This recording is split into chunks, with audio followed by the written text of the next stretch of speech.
Bonjour, aujourd'hui je suis en compagnie de Lucille Courbès-Bismuth. Bonjour Lucille. Bonjour. Alors Lucille, tu es numérologue, comment on dit numérothérapeute, thérapeute Euh, numérologie, comment on dit? alors moi je dis même pratiquante en numérologie. Je me sens pas numérologue, je trouve que ça donne une dimension euh, un peu innée, bizarrement. Et alors que moi j'ai vraiment la sensation d'être dans cet apprentissage, hein, qui serait pour toute la vie, en numérologie. Voilà, donc pratiquante en numérologie stratégique. Pratiquante en numérologie stratégique. On va essayer de garder ça. Donc là, comme vous avez pu le voir dans l'intitulé, on va parler de numérologie, on va parler des chiffres, on va parler de leur signification, de leur impact dans notre quotidien. Mais déjà, qu'est-ce que ça veut dire? Qu'est-ce que c'est de la numérologie? Parce que là, on pense vite chiffres, symbolise des chiffres, mais je suppose que c'est pas tout. Eh ben, en fait, la numérologie, c'est un art, je dirais, qui existe depuis quelques centaines d'années, voire plus. Et l'idée, c'est de voir que dans les énergies, dans les nombres, il y a des énergies qui se dégagent. Donc, chaque nombre a une valeur qui va se signifier autour de nous, dans la nature, dans les événements. Et à travers la numérologie, c'est d'apprendre à se connaître via les nombres qui nous accompagnent, donc par notre date de naissance et par la pratique de la guématrie, donc c'est-à-dire le fait d'attribuer une valeur à une lettre. Donc, forcément, il y a une énergie dans nos prénoms et noms de naissance. Donc, l'idée de la numérologie, c'est globalement de mieux se connaître, de connaître euh, l'environnement temporel dans lequel on se trouve. Il y a beaucoup de numérologies différentes. Je dirais, il y a un consensus globalement sur la valeur, sur les énergies qui sont propres à chaque lettre, à chaque nombre, pardon. Donc, par exemple, le un, ça va être une énergie très active, de leadership. Le 2, ça va être plus accompagnant. Voilà, il y a un consensus comme ça sur les énergies en tant que telles. Après, la numérologie que je pratique est la numérologie stratégique qui a été mise en place par Lydie Castel, euh, schématise la numérologie sous la forme d'un arbre qui est en fait qui représente notre personnalité. Et cette personnalité est constituée de racines qui sont nos besoins vitaux, nos talents, nos potentiels. Et une fois que ces racines sont bien nourries, enfin l'idée, l'invitation, c'est de nourrir, de porter un regard bienveillant et éclairant sur ces racines, de les nourrir pour développer cet arbre euh, qui, euh, par le tronc, représente nos motivations, qui, par les branches, va symboliser notre façon d'agir, qui, par l'écorce, va symboliser notre façon d'être et d'être perçu, nos besoins affectifs avec les feuilles et, in fine, les fruits qui sont nos besoins de réalisation. Donc, moi, je parle vraiment de numérologie stratégique parce que c'est cet apprentissage-là que j'ai et que j'ai à cœur de transmettre. Parce qu'il y a vraiment cette dimension de compréhension de soi, de la personne que je suis, euh, au regard des besoins vitaux que j'ai, qui sont nécessaires à exprimer par les racines, euh, et puis voir pourquoi je suis dans des comportements bloquants, pourquoi je suis dans des versions, ce qu'on va appeler la version contrariée, et d'apporter déjà un éclairage dessus, de se dire que par exemple, dans ma vie, ça me pose un vrai problème j'ai un vrai problème avec la dépense, je ne sais pas garder d'argent sur mon compte, c'est comme ça. J'ai beau faire, je n'y arrive pas, et ben ça va être l'expression d'un besoin qui n'est pas respecté. Donc c'est ça que j'aime dans cette numérologie, c'est que ce ne sont pas juste des nombres où on indique à la personne, ben voilà, tu as du 3, c'est comme ça, c'est tel comportement fluide et tu dois faire ça pour être heureux. C'est ça ton chemin de vie ou c'est ça ta mission? Non, l'idée, c'est vraiment de comprendre qu'en fait, on n'est pas qu'un nombre en numérologie stratégique. On a effectivement huit clés de compréhension avec une partie qui représente plutôt des schémas comportementaux, mais la partie vitale, ce qu'on appelle le triangle fondamental de l'arbre, qui correspond vraiment à nos besoins, qui, sur lesquels il faut vraiment apporter de la conscience pour pouvoir être au rendez-vous de sa vie et in fine être épanoui, puisque c'est ça la clé, hein, c'est d'être heureux dans sa propre vie, euh, en se réalisant par rapport aux énergies qu'on ressent déjà. Euh, donc, c'est cette numérologie-là que je pratique. c'est assez clair pour la définition. Euh, donc, quand on pense numérologie, on pense symbolisme des chiffres. Est-ce qu'on peut voir vite fait la symbolique de chaque chiffre? Donc, on est sur une numérologie de 1 à 9. Est-ce que le zéro compte ou pas? Alors, on ne prend pas en compte le zéro, on part vraiment des énergies de 1 à 9, avec, donc ce sont des nombres simples, mais on prend en compte aussi ce qu'on appelle les maîtres nombres, donc qui sont le 11, le 22 et le 33 que je vais vous présenter. Donc, bah, l'énergie du 1, c'est l'énergie du père, c'est l'action, c'est le leadership, ça va être un grand besoin d'autonomie pour les personnes qui vont porter ça. Donc, il y a des chances que quand les personnes écoutent la vidéo, tous les nombres vont leur parler parce que, bah, comme je disais, on n'est pas qu'un seul nombre. Donc, on peut avoir, par exemple, une façon d'agir. On va dire, ah bah oui, moi, j'ai besoin d'autonomie, j'ai besoin de gérer mon emploi du temps tout seul. Mais ça va être peut-être situé dans l'arbre à un autre endroit qu'au niveau des besoins vitaux. Et c'est ça qui est intéressant, c'est que parfois, on a l'impression qu'on a besoin d'agir d'une certaine façon, d'être en réaction d'une certaine façon pour être heureux. Et en fait, sous-jacent, découvert par la numérologie stratégique, on découvre que le besoin est complètement tout autre. Ça va être un besoin de sens, par exemple, ou un besoin de comprendre. Donc, c'est normal si tous les nombres parlent aux personnes qui vont écouter cette vidéo.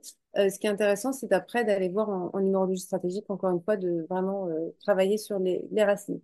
Donc, je reprends. Donc, l'énergie du 1, c'est l'énergie du père, c'est l'action, c'est le fait d'être autonome, d'être acteur de sa vie, de pouvoir prendre les décisions. Vraiment, un 1 qui est bien épanoui, il est locomotive, c'est-à-dire que euh, il va être celui qui va ouvrir des nouveaux chemins, être capable de prendre les autres par la main et de les accompagner pour qu'eux-mêmes se réalisent. Parce que je ne suis pas le seul à le croire, mais en tout cas, euh, ce que je comprends dans la vie, c'est qu'on est tous faits pour se réaliser, pour être épanouis, mais qu'au final, c'est toujours pour être au service des autres. Enfin, c'est toujours pour permettre aux autres de s'épanouir eux-mêmes.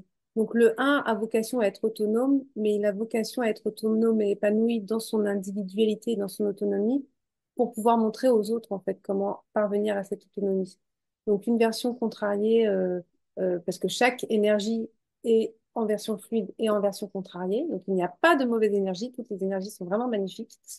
Mais le un qui est contrarié, qui, par exemple, dans son travail, va être face à un patron qui ne lui laisse aucune autonomie, qui ne lui permet pas de choisir ses horaires, par exemple, va se retrouver, par exemple, dans sa famille à être un tyran pas possible, à être extrêmement autoritaire avec les personnes qui l'entourent.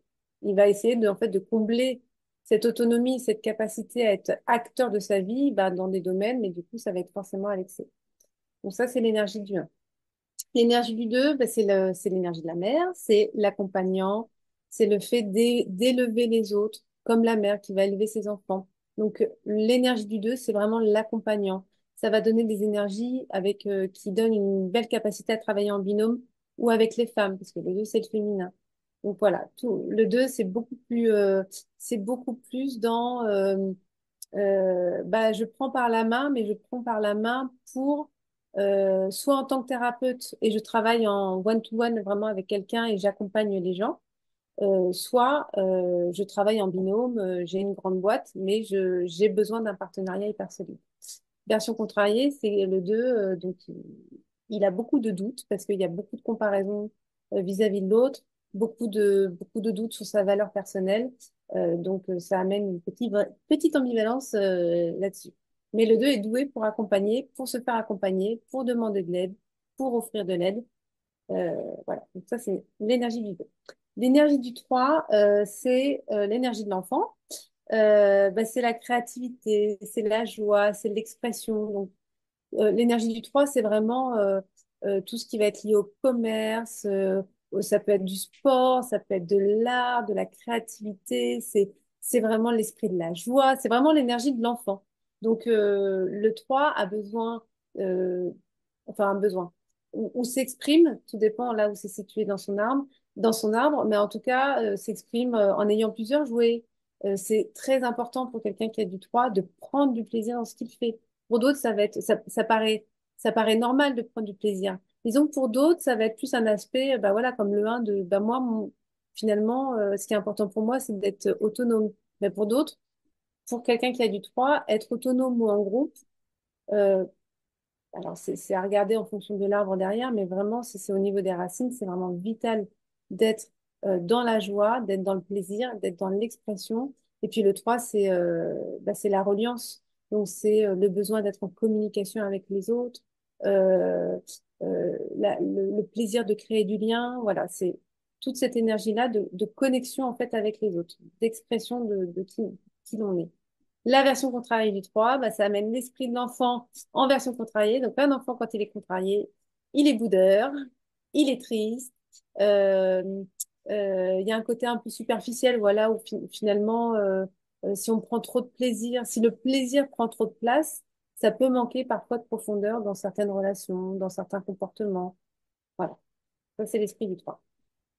Enfin, l'énergie du 4, bah, c'est le travail, c'est la rigueur. Le 4 c'est carré. Le 4 il aime quand c'est bien droit, c'est les règles, la méthode. Le 4 c'est un travailleur né. Oui, il est fait pour travailler avec une méthode, beaucoup de courage. Il aime travailler avec des process. Donc, quelqu'un qui va avoir du 4 va beaucoup être nourri par le fait d'acquérir des méthodes, d'acquérir un savoir qui lui permet d'être reconnu par ses pairs, d'acquérir des formations diplômantes. Ça, c'est hyper important pour bien nourrir le 4.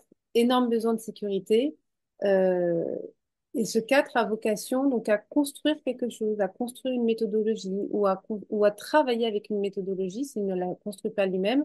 Et ça peut donner tous les métiers qui sont liés euh, à des corps de métier avec une expertise assez précise, horloger, bijoutier, même tous les travails de menuiserie, tous les travails de construction, maçon. Enfin, le 4, c'est vraiment la méthodologie et la structure.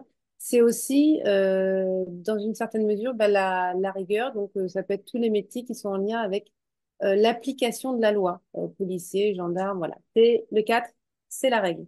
La version contrariée, bah, ça donne, comme il y a un énorme besoin de sécurité et de cadre, ça peut donner des personnes un petit peu trop rigides si elles sont dans une version contrariée. Euh, le risque du 4, en fait, c'est de donner trop de part à ce besoin de sécurité. Donc, si on laisse trop parler son 4, malheureusement, il peut facilement prendre le dessus sur les autres énergies, parce qu'il est assez puissant. Et l'idée, c'est d'être vigilant par rapport à ça, de se donner un minimum de sécurité, mais de ne pas avoir peur d'avancer, parce que le 4, il a très peu d'audace. Et lui, il a besoin de savoir quelle va être la méthode pour avancer pas après pas. Donc, s'il n'a pas la méthode, ça peut amener des grosses situations de blocage où on est incapable d'avancer parce qu'on ne sait pas comment s'y prendre. Donc, au final, on ne fait pas les choses. Donc, ça, c'est l'énergie du 4. L'énergie du 5, c'est tout l'inverse. C'est l'audace, c'est le mouvement, c'est le besoin de liberté, c'est la polyvalence, l'adaptabilité. Donc, vraiment tout l'inverse du 4. Et c'est pour ça, d'ailleurs, qu'en numérologie, le, le 4 et le 5, c'est vraiment l'ambivalence la plus forte. Donc, quand il y a un 4 et un 5 en racine, ça donne toujours des choses très challengeantes pour les personnes parce qu'elles sont vraiment divisées entre un besoin de sécurité et donc une peur d'avancer vers l'inconnu et en même temps un élan à aller vers l'audace, vers la nouveauté. Donc, sans un petit travail d'introspection personnelle, c'est difficile d'aller à l'équilibre naturellement dans, voilà, dans une balance entre ces deux énergies. Donc l'énergie du 5, voilà, c'est cette capacité à aller vers la polyvalence, vers la nouveauté. Ça donne des esprits très curieux, très vifs, qui aiment bouger, qui aiment, ça fait partie de ces personnes. Alors, ça peut se présenter sous différents aspects, mais on a tous rencontré des gens qui ont eu 1000 vies dans leur vie, qui sont partis à Bornéo, qui ont été charpentiers, qui ont ramassé des légumes dans le nord de l'Espagne. Ça, c'est du 5. C'est le mouvement, c'est la liberté, c'est le fait de pouvoir décider de décider par soi-même avec cette notion de liberté. C'est hyper important pour le 5. Le 5 va employer souvent le champ lexical qu'il y a à l'air. Il y a besoin d'air. Si on dit ah, j'étouffe, je manque d'air, voilà, je manque de souffle. Tout ça, c'est l'énergie du 5. En version contrariée, un 5 qui n'est pas épanoui, ça va se manifester bah, sous deux aspects. Soit c'est un excès de liberté, donc l'éparpillement total et puis instabilité, c'est-à-dire qu'on ne peut même pas compter sur la personne qui n'honore pas ses rendez-vous, qui n'est pas, bah, qui est instable, hein. Et puis bah, l'autre aspect, c'est le blocage. C'est la personne est fermée à la nouveauté, est fermé à toute forme de mouvement et ne sait pas comment s'y prendre pour, euh, pour s'insuffler du mouvement dans sa propre vie, parce que pour des raisons X ou Y, la vie a fait que elle s'est enfermée elle-même dans une prison dorée, euh, en croyant peut-être qu'il y avait une forme de liberté dans cette prison-là, mais en tout cas, ça amène de l'enfermement. Le 6 c'est le nombre de l'harmonie, de l'amour, c'est les soignants, les médecins, les ambulanciers, tout ça, tous ceux qui prennent soin, qui aiment apporter des solutions. Alors, tous ceux qui ont du 6 n'ont pas vocation à devenir médecin ou ambulancien, je dis pas ça, mais en tout cas, très souvent, ceux qui sont ambulanciers ou médecins, tous les métiers de thérapie, de bien-être, il y a forcément du 6. C'est comment j'apporte des solutions aux autres, comment j'apporte de l'harmonie. Et en même temps, le 6, c'est comment je prends des responsabilités. Parce qu'avec cette capacité à prendre soin des autres, ça amène un grand sens des responsabilités. Donc le 6 a cette capacité, voilà, à faire en sorte que tout le monde soit bien, à prendre soin des petits détails. Ça peut donner aussi des personnes qui travaillent dans la décoration, parce que c'est la beauté, c'est l'esthétisme. Avec le 6, il y a un grand sens de l'esthétisme. Euh, donc en version contrariée, ça donne des personnes qui sont très contrôlantes parce qu'elles aiment que ce soit fait d'une certaine façon.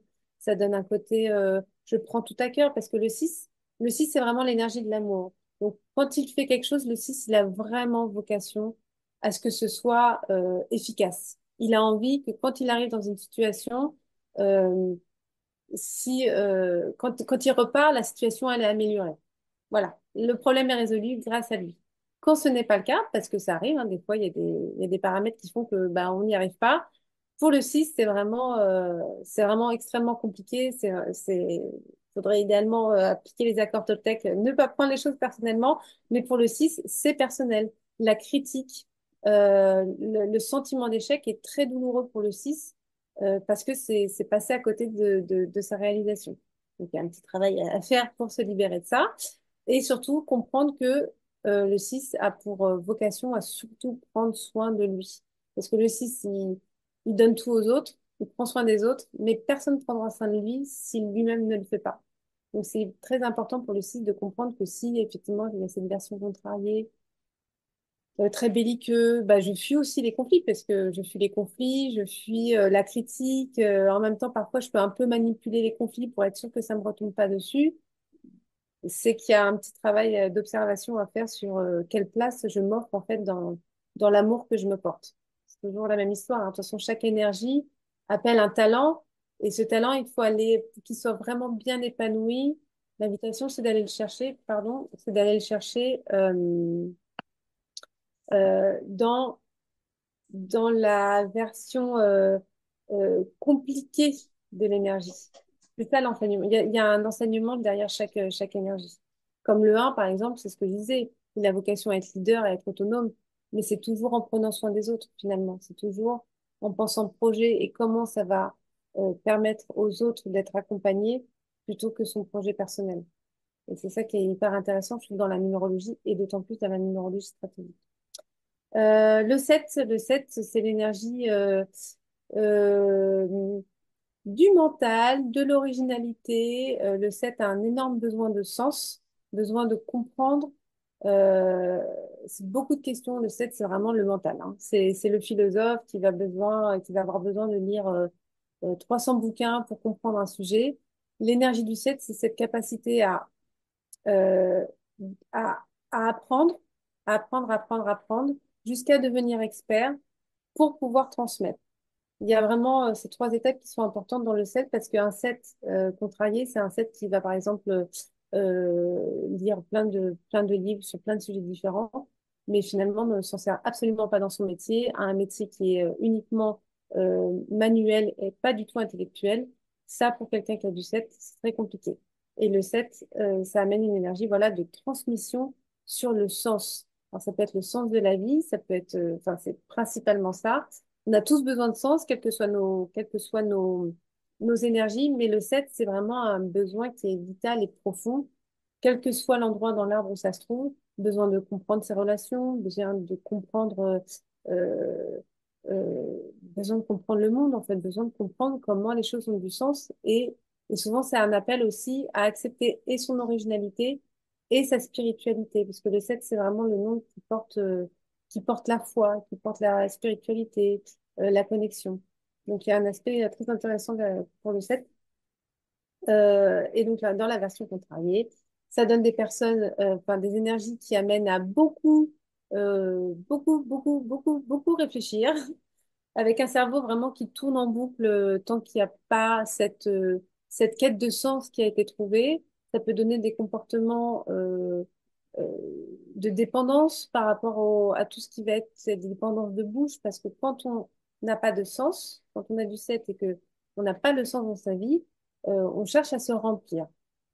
Le cerveau, en fait, demande à être rempli. Sauf que, bah, du coup, on ne sait pas comment faire parce qu'on n'a pas encore la clé. Donc, en fait, on va se remplir par d'autres dépendances. Donc, ça peut être l'alcool, ça peut être la nourriture, ça peut être la cigarette. On a un besoin de remplir le vide à l'intérieur de nous. Ça peut être aussi des formes d'anorexie. Euh, D'autres versions contrariées du 7, ça va être que je l'ai nommé, le 7 porte une certaine originalité. Bah, en version contrariée, ça va donner des personnes qui veulent se sentir un peu exclues, un peu marginales. Il y a beaucoup de comparaisons à l'autre. Et puis bah, le 7, c'est la foi, donc c'est la confiance en soi. Donc si on a un 7 contrarié, on n'a absolument pas confiance en soi. L'invitation du 7, son petit cadeau. Le 6, c'est de comprendre que l'amour, il doit le diriger vers soi. Le 7, ça va être de lâcher prise. Et le 7, quand il arrive à lâcher prise, il est soutenu et il a des cadeaux du ciel. Donc, voilà, ça, c'est l'invitation du 7. Le huit très intéressant, parce que nous sommes en année 8 en plus cette année, donc en 2024. Le 8, c'est la combativité, c'est la justice, c'est ce qu'on appelle l'architecte. Euh, En numérologie, on dit que, enfin, en numérologie stratégique, il y a ce qu'on appelle le rond du bas et le rond du haut. Le rond du bas, ça va être des énergies, enfin, donc la personne qui a du 8 peut soit se réaliser uniquement dans un des aspects du 8, donc soit le rond du bas, soit le rond du haut, soit faire des alternances, ou soit se réaliser vraiment dans les deux. Donc le rond du bas, ça va être vraiment les architectes, les personnes qui ont une capacité enfin, tous les 8 ont une capacité à avoir une vision globale et systémique des projets. Ils vont être capables vraiment d'arriver dans une pièce et de dire on va mettre ça là, comme ça, comme ça, comme ça. Que ce soit un projet d'architecture ou même un projet événementiel, peu importe. En tout cas, il y a une vision globale et systémique avec un cerveau qui comprend vite, qui va assez vite. Euh, donc, le rôle du bas va avoir plutôt vocation à se réaliser matériellement, businessman, créer une œuvre, architecte, vraiment dans la matière. Et le rond du haut, c'est plus, on appelle ça les architectes de l'âme, qui vont aider l'autre à se reconstruire. Donc, il y a toujours cette symbolique de construction et de reconstruction, mais il y a deux aspects, c'est soit dans le matériel, soit dans l'être. C'est vraiment l'avoir et l'être. Et donc, le 8 a cette capacité à accompagner l'autre une fois qu'il aura lui-même fait un petit travail sur sa propre place, sa propre valeur, parce que le défi du 8, c'est de prendre sa place. Le 8, c'est beaucoup le cadeau du 8, c'est la matérialité. Un 8 qui est bien nourri se réalise bien matériellement, qu'il soit dans un rond de bas ou dans un rond de haut. Mais l'idée pour ça, c'est de dégager l'énergie nécessaire à ça et de comprendre donc sa propre valeur, comprendre qu'on a de la légitimité, comprendre qu'on est la personne la plus importante dans sa vie et que la valeur de soi est celle que vont percevoir les autres. Et c'est hyper intéressant cette année, on est tous invités à travailler cette valeur personnelle et à comprendre que on est responsable en fait finalement de ce qu'on dégage envers les autres. Et c'est ça que j'adore en numérologie stratégique, c'est ça redonne énormément de pouvoir finalement sur notre propre vie, comment on peut être acteur de ce qui se passe dans notre environnement, comment on peut être acteur de nos décisions et porter un regard bienveillant parce qu'on fait comme on peut jusqu'au moment où on est là sur ce qu'on a été capable de faire jusqu'à présent et de voir que les comportements, ils se sont exprimés en version fluide ou en version contrariée d'une certaine façon parce que c'était les énergies comportées. Mais on a le moyen de reprendre le pouvoir. Donc, la version que vous travaillez du 8, c'est comme c'est le 8, c'est beaucoup d'énergie. Le 8, il va tendance à garder tout à l'intérieur et jusqu'au moment où ça explose. Donc, ça peut amener beaucoup de violence physique ou verbale. Ça donne beaucoup de sentiments de frustration parce que on ne se sent pas légitime pour exprimer ce qui ne convient pas. Donc, finalement, on garde tout à l'intérieur et ça fait voilà, ce sentiment de frustration qui est vraiment propre au 8 euh, et qui va à un moment donné s'exprimer pas très joliment quand la goutte d'eau aura fait déborder le vase. Ça amène souvent un sentiment d'injustice.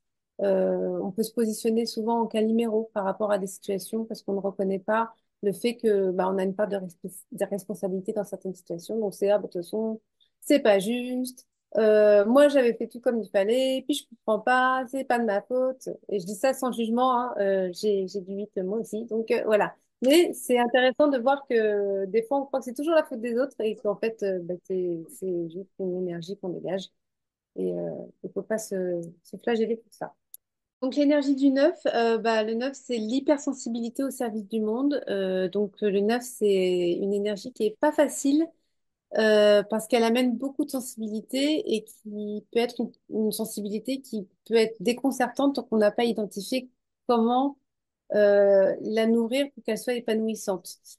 Souvent, quand j'ai des personnes qui viennent en consultation pour du neuf, ils prennent ça un peu comme un fardeau, ça, bah oui, moi je suis trop sensible. Et en fait, l'idée, c'est de comprendre que toutes ces énergies qu'on a, et c'est valable pour toutes les énergies, c'est un vrai talent et c'est au service d'une réalisation qui va passer par notre épanouissement au service du monde. Et le 9 a vraiment, j'aimerais vraiment lui faire la part belle parce que il est beau ce 9 c'est l'hypersensibilité au service du monde, de l'humain, du collectif, d'un art, d'une œuvre. Donc c'est magnifique, tant est qu'on comprend que effectivement cette sensibilité, il faut la mettre au service d'une cause. Et c'est pour ça que c'est hyper intéressant dans des profils comme ça de comprendre que c'est pas un fardeau. Et comme le 7 amène beaucoup de mental, mais c'est pas un fardeau. Il y a en fait ça a vocation à être au service de quelque chose. Donc le 9 peut à peu près faire tous les métiers du monde, puisque comme c'est lié à la planète, au monde, ça peut donner des métiers.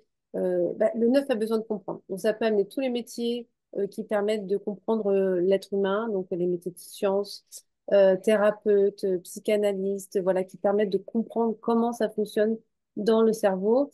Pareil pour le corps humain, pareil pour la planète, tous les métiers de géobiologie, euh, de comprendre, vulcanologie, tous les métiers de compréhension de la planète, tous les métiers qui sont liés à l'international, donc tous les métiers qui permettent de voyager, tous les métiers qui sont liés à rendre le monde meilleur. En fait, le 9 a vocation à rendre le monde meilleur. Donc, tous les métiers qui peuvent être liés à une cause humanitaire, au fait de sauver un peu. Le 9 il aimerait rendre le monde beau et sauver la planète, ce qui est un peu challengeant, mais s'il y a beaucoup de 9 on va y arriver.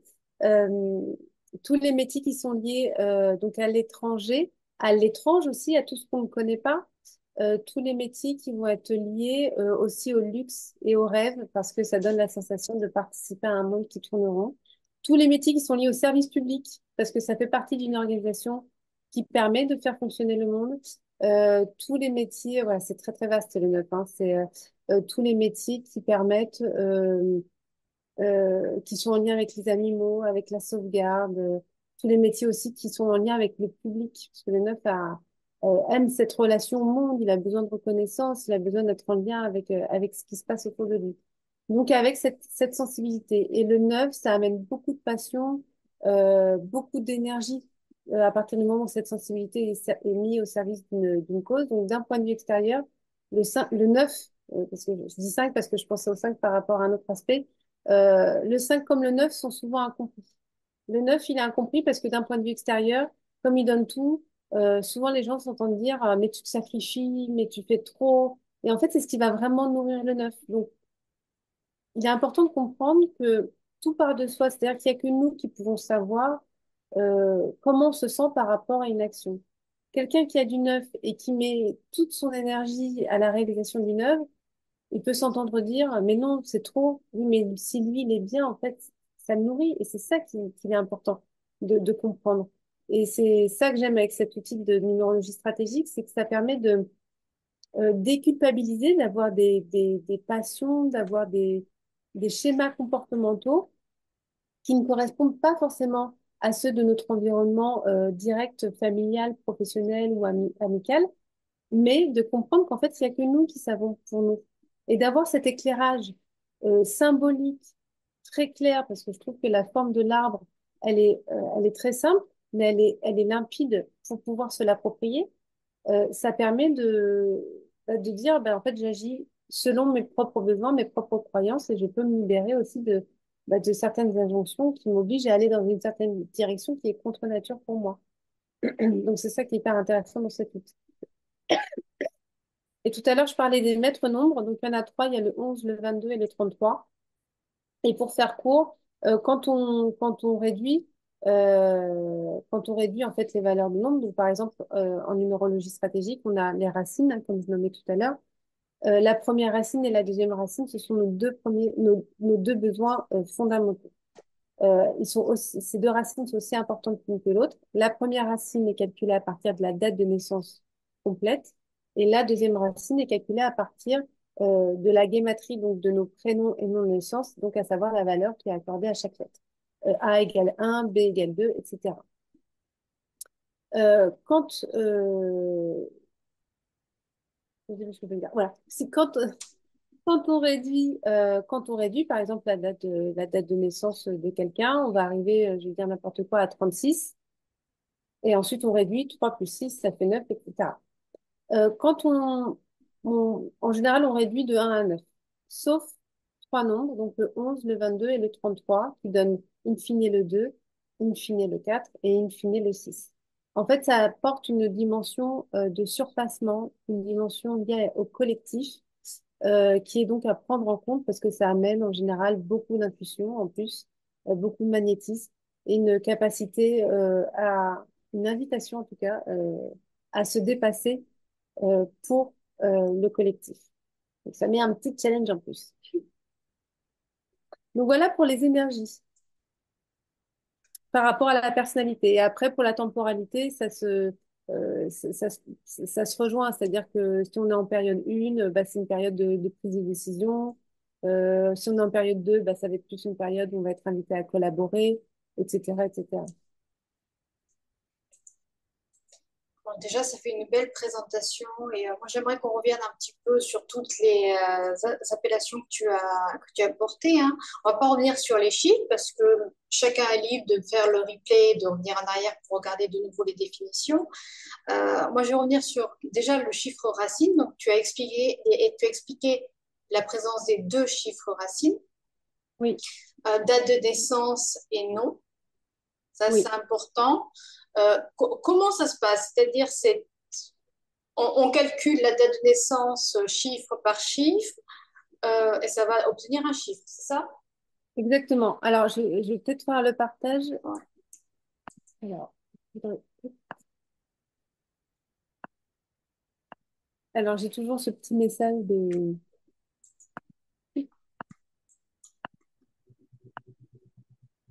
Alors,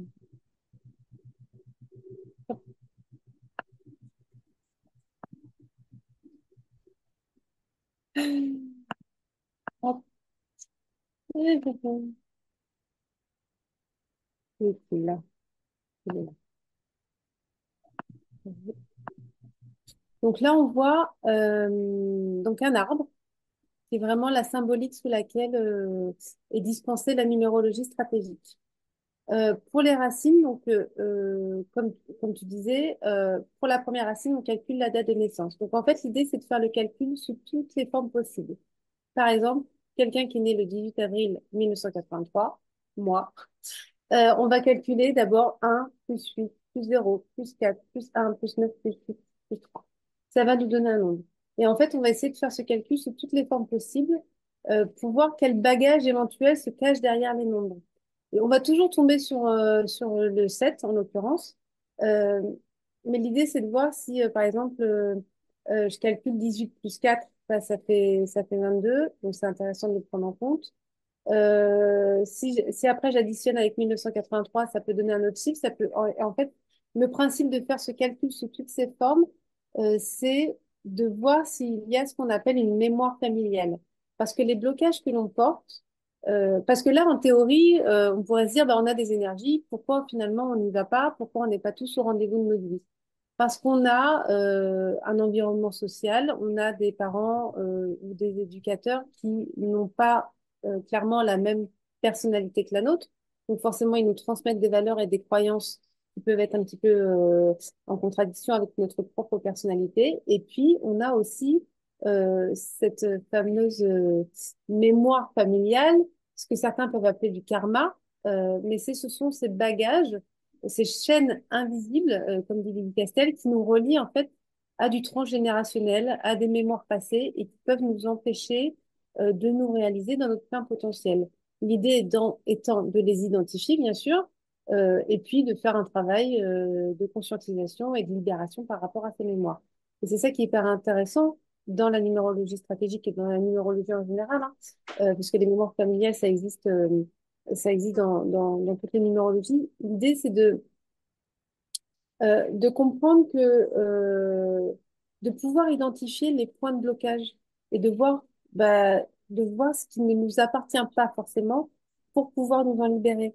Et pas juste, moi, ce que j'aime dans la numérologie stratégique, c'est vraiment cette idée de, bah, je te donne pas uniquement ton nombre, parce que déjà, on n'est pas qu'un seul nombre. On voit qu'on est une combinaison de 8 clés.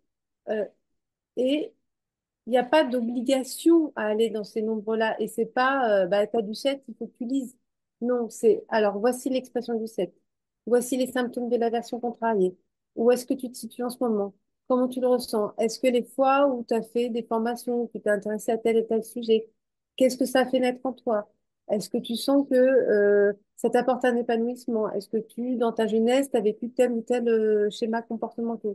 Donc déjà, ça permet d'apporter beaucoup de déculpabilisation par rapport à des comportements qu'on a pu avoir quand on était petit. De se dire, bah oui, moi j'ai par exemple du 5 et on m'a toujours dit qu'il fallait que je commençais tout, que je terminais jamais rien. Oui, mais en fait, c'est la volonté du 5. Pas de ne jamais terminer, mais d'avoir une polyvalence, de commencer quelque chose, de le mettre de côté, de commencer autre chose, de le mettre de côté, de commencer encore autre chose.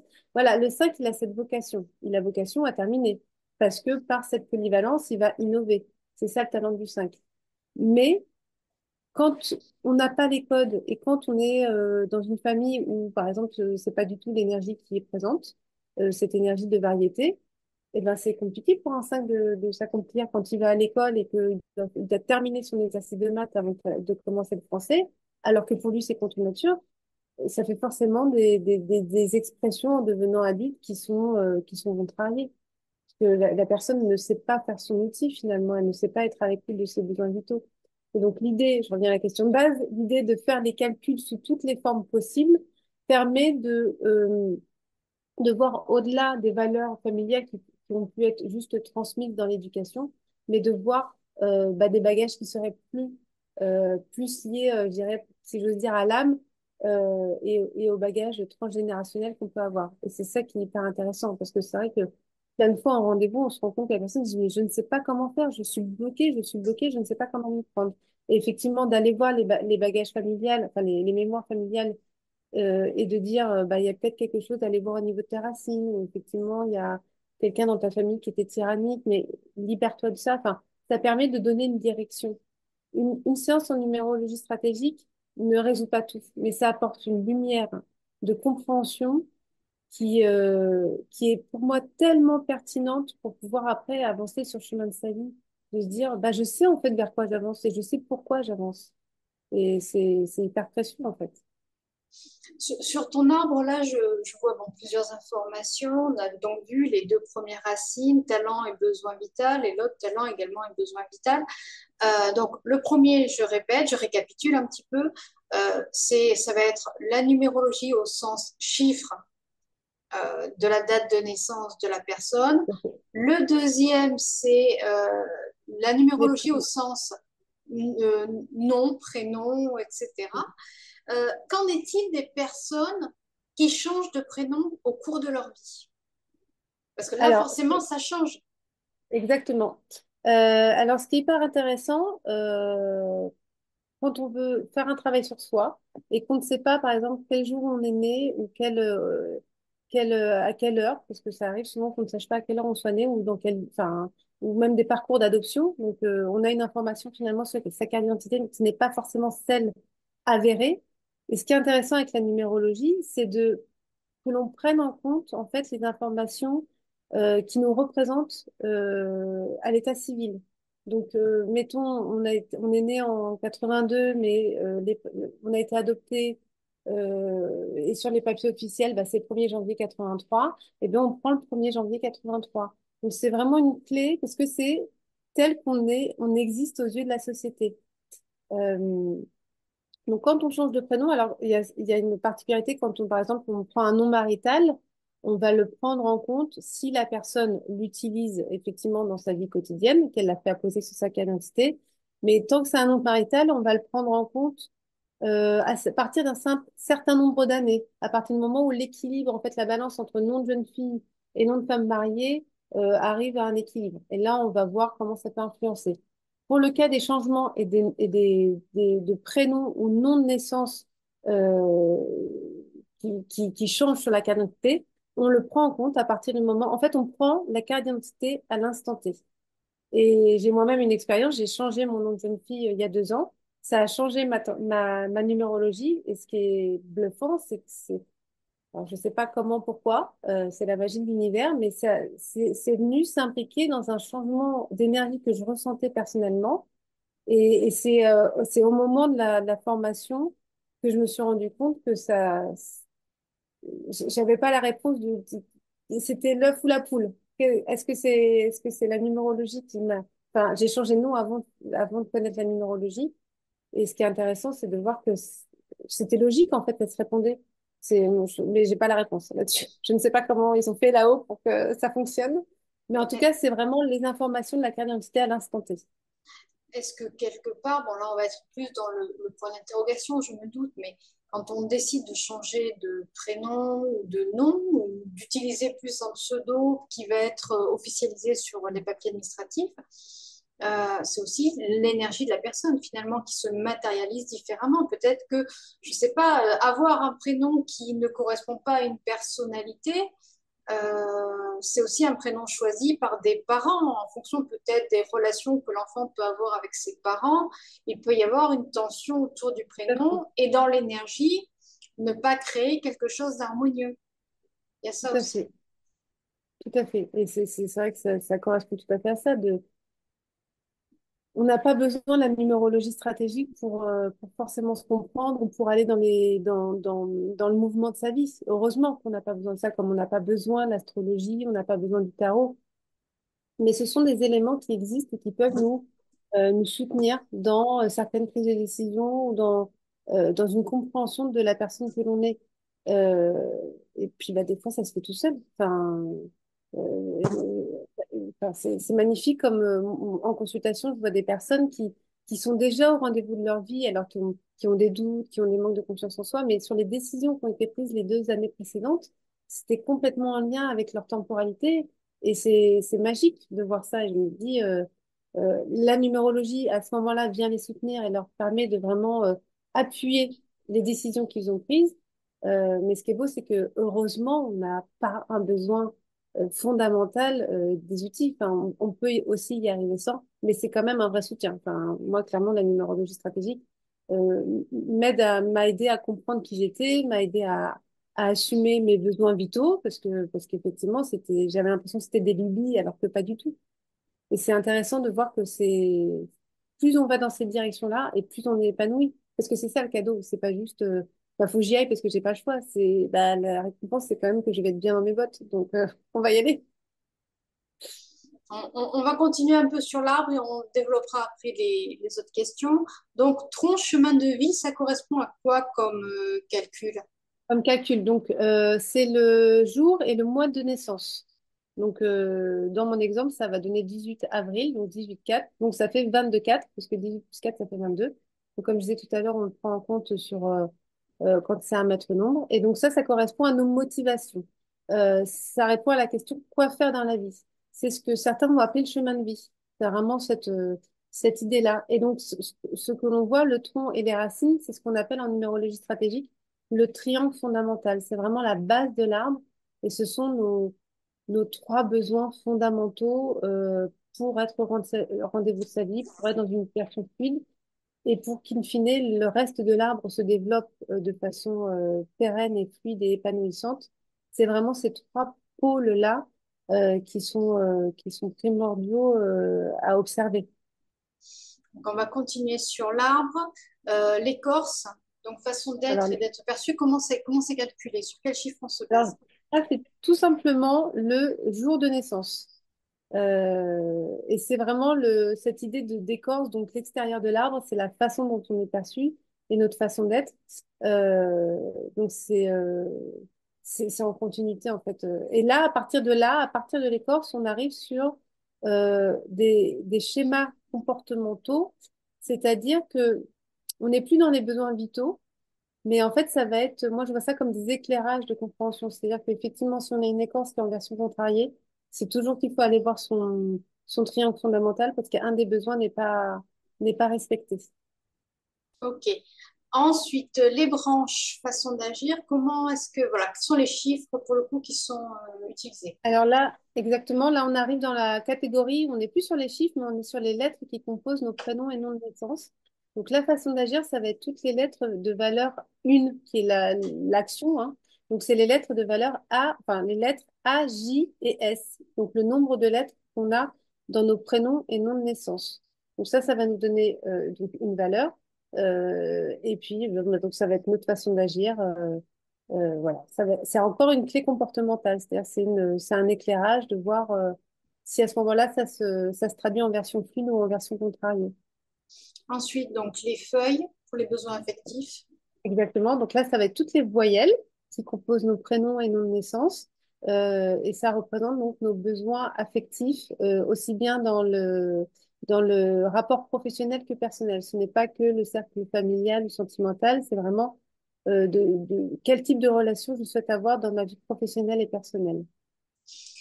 Ensuite, les fruits, les besoins de réalisation. Donc là, c'est toujours pareil. Quels sont les chiffres ou les lettres utilisées? Et là, ce sont les consonnes. Et donc, les besoins de réalisation, ça va plutôt répondre à la question pourquoi je fais les choses. Donc, quand on étudie un thème en numérologie stratégique, évidemment, cette personnalité, elle correspond à la personne dans son ensemble, pas que dans sa vie professionnelle, mais dans sa vie personnelle, dans ses interactions avec sa famille, avec tout son entourage au quotidien. Mais si on veut s'arrêter sur un aspect plutôt professionnel, il est intéressant d'observer le tronc, qui est donc le chemin de vie, nos motivations, pourquoi je fais les choses, les fruits, qui sont donc nos besoins de réalisation. euh, euh, enfin, non, le tronc, c'est quoi faire dans la vie. Les fruits, c'est pourquoi je fais les choses. Et les feuilles, qui sont nos besoins affectifs, qui sont finalement comment je vais modeler tout ça pour mon entourage, pour les personnes sur lesquelles je vais avoir un impact. Là, tu parles de consonnes et de voyelles, donc pour les fruits et les feuilles. Et en fait, comment ça se passe? On additionne les chiffres liés aux voyelles et aux consonnes, ou alors c'est vraiment chaque voyelle et chaque consonne pris indépendamment? En fait, c'est vraiment un calcul le plus basique, c'est-à-dire j'ai un A, j'ai un E, j'ai un I. Bon, bah, ça me fait trois lettres, ça me fait trois voyelles. On n'attribue pas la valeur. Par exemple, le I, je vais pas lui attribuer la valeur 9. Et je vais juste considérer que bah, j'ai trois voyelles. Donc, en besoin affectif, je vais avoir un nombre de valeurs 3. Et pareil pour les consonnes, en fait. D'accord, Et c'est pareil juste pour le nombre de de lettres, consonnes. de consonnes ou de voyelles. Voilà, exactement. D'accord. Et quand tu parlais de valeurs lettres, c'est autre chose. On verra ça peut-être après. Voilà, c'est la D'accord. guématrie où effectivement c'est plus sur la racine où là c'est bah, le B égale 2, le I égale 9. Donc effectivement on va additionner la valeur, l'énergie numérique qui est associée à chaque lettre. Et on arrive donc à la dynamique de vie. Comment elle est calculée, comment elle est évaluée? Alors la dynamique de vie, c'est un outil qui n'existe qu'en numérologie stratégique et c'est une ambiance générale qui entoure la vie. C'est pas une clé de personnalité à proprement parler, mais c'est une ambiance générale. Et elle est calculée à partir c'est l'addition en fait du triangle fondamental, donc première racine, deuxième racine et tout. Et ça donne une ambiance générale, Donc c'est-à-dire que on additionne tout. On additionne on tout. additionne les trois. Oui, tout à fait. Les trois chiffres obtenus. Donc j'essaye un petit peu Exactement. d'être. Je peux paraître poser des questions assez neutres, mais l'idée c'est vraiment qu'elles soient Non, non, claires pour mais tout le monde. exactement. Oui, oui, oui. Donc, on est sur cet additionnement. Donc, comme tu as dit, première racine, deuxième racine, seconde racine et le tronc. Les Oui, chiffres obtenus par l'addition des dates de naissance, tout à fait. des chiffres associés au nom, prénom et le tronc de vie, j'ai oublié. Je suis une Le tronc, mauvaise. c'est le jour et le mois de naissance. Jour et mois de naissance. Donc en fait, on voit deux fois le jour et le mois de naissance parce que finalement, quand on calcule la date de naissance, il y a le jour et le mois de naissance et l'année. Tout à fait. Donc il est deux fois dans la réflexion. Ouais, il se profile deux fois. S'il y a une mémoire familiale sur, effectivement, si on est né le 13, le 19, le 16 et le 14, ou le 14, oui, on a une petite mémoire familiale en première racine et en tronc et même en écorce. Voilà, c'est cadeau. C'est comme ça. D'accord. Bon, aujourd'hui, on ne parle pas forcément de transgénérationnel, mais euh, quand on repère des dates de naissance, des dates de mariage ou des dates de décès euh, qui se répètent dans le clan, dans l'arbre de la généalogie, qu'est-ce que ça veut dire aussi? Est-ce qu'il y a un rapport avec la numérologie individuelle ou alors c'est encore une autre numérologie généalogique? Pardon. Alors oui, c'est une autre numérologie, pardon. Je ne me rappelle plus le nom qui est associé à ça. J'en ai parlé il n'y a pas longtemps avec quelqu'un. Donc c'est hyper intéressant, mais pour le coup, je le prends pas en compte. Enfin, on ne le prend pas en compte dans la numérologie stratégique parce qu'on va vraiment prendre euh, l'histoire de la personne par rapport à ses informations à elle. Et, euh, et c'est de son histoire à elle que finalement va partir le travail qu'après elle est invitée à faire. Après, c'est toujours intéressant, effectivement, de faire appel à d'autres outils pour les constellations familiales, ce genre de choses, pour se libérer du transgénérationnel qui peut être présent. Mais effectivement, ce qui est intéressant avec la numérologie stratégique, c'est que c'est le point de départ. C'est-à-dire que si on voit qu'il y a une mémoire familiale, euh, par exemple, au niveau du travail, on porte une mémoire familiale 13, et donc il y a une difficulté par rapport au travail. Soit on est trop dans le travail, soit on est en blocage par rapport à ça. Euh, D'engager une prise de conscience là-dessus peut amener, pardon, derrière, euh, de voir qu'effectivement, mon père, il était aussi né le 13 et que lui aussi, il avait un problème avec le travail et de voir comment ça peut se répéter. Mais c'est pas forcément en rendez-vous en numérologie stratégique qu'on va aller voir remonter tout le fil. C'est vraiment un éclairage pour qu'après la personne puisse faire un travail plus en profondeur. Mais ça Tu, donne déjà une direction, c'est-à-dire que ça indique déjà, OK, je vous invite à aller creuser dans cette direction-là. Quand on voit régulièrement ou quand on est en contact régulier avec un chiffre ou des chiffres Mm. spécifiquement, je sais pas, on va voir par exemple le 3 partout pour le coup, le 8 ou un chiffre double, hein, on peut voir le Mm. 27, le 32, etc. Quand on voit le 58, quand on voit des chiffres comme ça, qu'est-ce que ça veut dire pour la personne? Est-ce que ça a une signification déjà? Alors, après, ça dépend de nos croyances. C'est-à-dire que effectivement, si on arrive, enfin, si on a la volonté de s'ouvrir à une forme de spiritualité qui amène la présence de synchronicité, de messages qu'on peut recevoir de l'univers, effectivement, les nombres auxquels on va être confronté vont être hyper intéressants à comprendre. Moi, c'est vrai que je suis beaucoup confrontée au 22. J'en ai dans mon tronc. Je sais que le 22, voilà, je vois bien des fois, j'ai un petit appel de l'univers de bon, allez, tu vas sortir de ta zone de confort maintenant, ça suffit. Euh, Effectivement, tout dépend en fait des croyances qu'on a.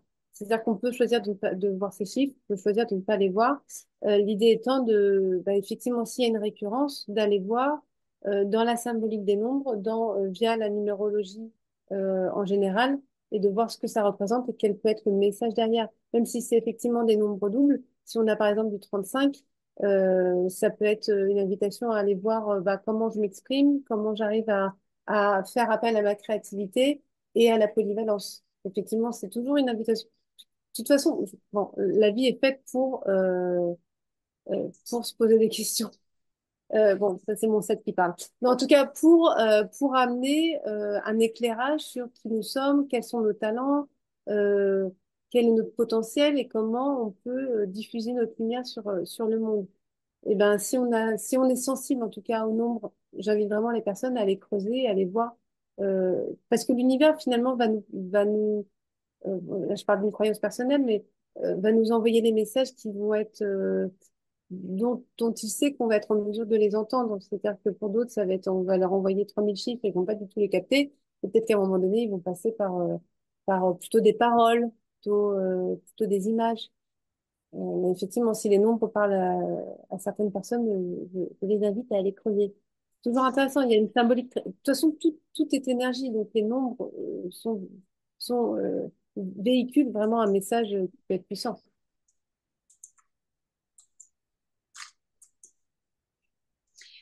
Tu parlais tout à l'heure d'année 8 par rapport à cette année. Qu'est-ce que ça veut dire sur le plan global? Parce que là, on parle d'une année qui concerne tout le monde. Quand on parle du chiffre, de la numérologie de l'année, ça concerne tout le monde. Et comment on peut se positionner par rapport à ça? Eh ben, donc en année 8, on est tous invités à prendre notre place, hein, parce que comme je le nommais tout à l'heure, le 8, c'est, pour résumer, la légitimité. Et la légitimité, c'est quelle valeur je me donne à me sentir légitime pour m'exprimer, pour prendre ma place. Donc, quand c'est en année universelle, bah, ça va être des grandes énergies qui vont nous accompagner, des situations qui vont être bien particulières. Ce qui est intéressant en numérologie stratégique, c'est que euh, c'est le cas dans la plupart des numérologies où il y a ce qu'on appelle l'année personnelle et l'année universelle. Donc l'année personnelle va être calculée à partir de notre jour et de notre mois de naissance, additionné avec l'année en cours. Donc par exemple, pour moi, ça va être 18 avril 2024. Ça me donne mon année personnelle avec les apprentissages, la conscientisation à laquelle je suis invitée cette année en soutien de cette énergie universelle. Par exemple, quelqu'un qui sera en année 1 aujourd'hui, enfin en année personnelle 1, il sera invité à planter des graines, à initier un nouveau projet, à faire quelque chose de nouveau, de novateur, en s'inspirant de l'année 8, donc c'est-à-dire en prenant sa place, en investissant du temps et de l'argent pour lui pour, et donc en numérologie stratégique, on a un objectif de l'année qui est l'addition de notre année personnelle et de notre année universelle. Donc ça donne un 9 dans le cas présent, pour faire un bilan, pour mettre fin à une situation qui ne nous convient pas, ou pour avoir de la reconnaissance. Parce que le 9 c'est tout ça, c'est la fin d'un cycle. Donc, soit on termine quelque chose qui ne nous convenait plus, soit on termine un cycle qu'il était temps de clôturer, soit de clore, pardon, soit bah, on aboutit à la reconnaissance. Et là, on a la reconnaissance par nos pairs, la reconnaissance par les pays. Donc, ce qui est hyper intéressant en numérologie stratégique, c'est que effectivement, il y a cette année universelle 8 qui nous invite très fortement à prendre notre place. Donc, et les personnes qui ont du 8 dans leur arbre peuvent être un petit peu plus challengées parce que bah, du coup, l'univers leur met un petit coup d'éclairage sur leur propre légitimité, sur comment ces personnes prennent leur place. Et c'est intéressant de voir que c'est une invitation en fait à s'élever, à, bah, à devenir encore chaque année un peu la meilleure version possible de soi-même. Et donc, bah, cette année, on peut être face à des situations où, des situations, si on a un problème de légitimité à la base, parce que pour des personnes, bah, déjà, en plus, il y a quand même on n'en est pas tous au même stade. Il y a des personnes qui sont hyper fermées à toute forme d'élévation, de remise en question, de développement personnel et donc vont rester dans des situations un petit peu compliquées, mais ne vont absolument pas porter de conscience dessus. Et j'ai ça sans jugement, chacun fait ce qu'il peut comme il peut. Et puis il y a ceux qui vont être beaucoup plus peut-être disponibles pour prendre les messages de l'univers, ce qui fait que ça va être un peu plus doux, dans le sens où, voilà, très rapidement, il va y avoir une adaptation qui est faite, une mise en lumière, une, euh, euh, un enseignement qui est tiré et donc une situation qui est évoluée. Donc l'idée quand on est en année 8, c'est si on est face à des situations d'injustice, si on est face à des situations où, de frustration, où on laisse sa voiture au garagiste et finalement, il nous a fait un devis à l'oral comme ça, vite fait, et que on se retrouve avec des réparations qui coûtent 2 fois plus cher. Si, par exemple, on grille un feu orange et que forcément on se fait attraper par la police. Cette année, voilà, c'est comment je prends ma place en respectant, euh, en, en respectant, en fait, je me suis perdue dans mes propos, en respectant euh, la, j'ai vu ce que je voulais dire. En respectant, c'est prendre sa place en respectant. En respectant en fait sa propre valeur. Et plus euh, on va avoir conscience de sa propre valeur, plus on va se sentir légitime à s'exprimer, euh, à dire les choses qui ne nous conviennent pas, à poser des limites, parce que lui, il a tendance à ne pas poser de limites parce qu'il ne veut pas déranger, il ne se sent pas légitime pour s'exprimer. Donc plus on va poser ses limites, plus moins les situations voilà d'abus vont être présentes. Euh, voilà, c'est ce que je me mets par rapport au garagiste, par rapport aux policiers. Si dès qu'on fait un pas de travers en année 8, on se fait toujours attraper, c'est qu'à un moment donné, il y a un problème de légitimité. C'est toujours des mises en lumière, en fait. Euh, c'est ça qui est hyper intéressant, je trouve, euh, c'est de se dire, euh, par exemple, bah, je dois demander un devis pour des fenêtres. Ben, on va demander qu'un seul devis à une seule société parce que bon, on veut pas trop déranger, parce que bon, finalement, si je dis oui à une société que j'ai sollicité, puis non à l'autre, finalement, bah, on dérange un peu. Ça, voilà, ça fait partie aussi des croyances qu'on peut avoir quand éducatives qu'on a eues de faut pas trop déranger. Ben oui, mais peut-être que finalement, si on demande qu'un seul devis, il va être hors de prix, que je vais pas me rendre compte que finalement ce devis il est complètement disproportionné. Et au final, je me retrouve à perdre de l'argent sur quelque chose où j'étais tout à fait légitime à demander plusieurs devis. Et donc cette année, c'est prendre le temps de s'exprimer, c'est savoir qu'on est légitime pour s'exprimer et surtout sortir de la posture de victime. Parce que c'est ce que je nommais un peu tout à l'heure, le 8 peut avoir une tendance au caliméro. Donc si on se fait attraper par la police au feu rouge, on ne dit pas ah non, mais je l'avais pas vu, pas du tout, mais c'est parce que je dois retrouver ma grand-mère.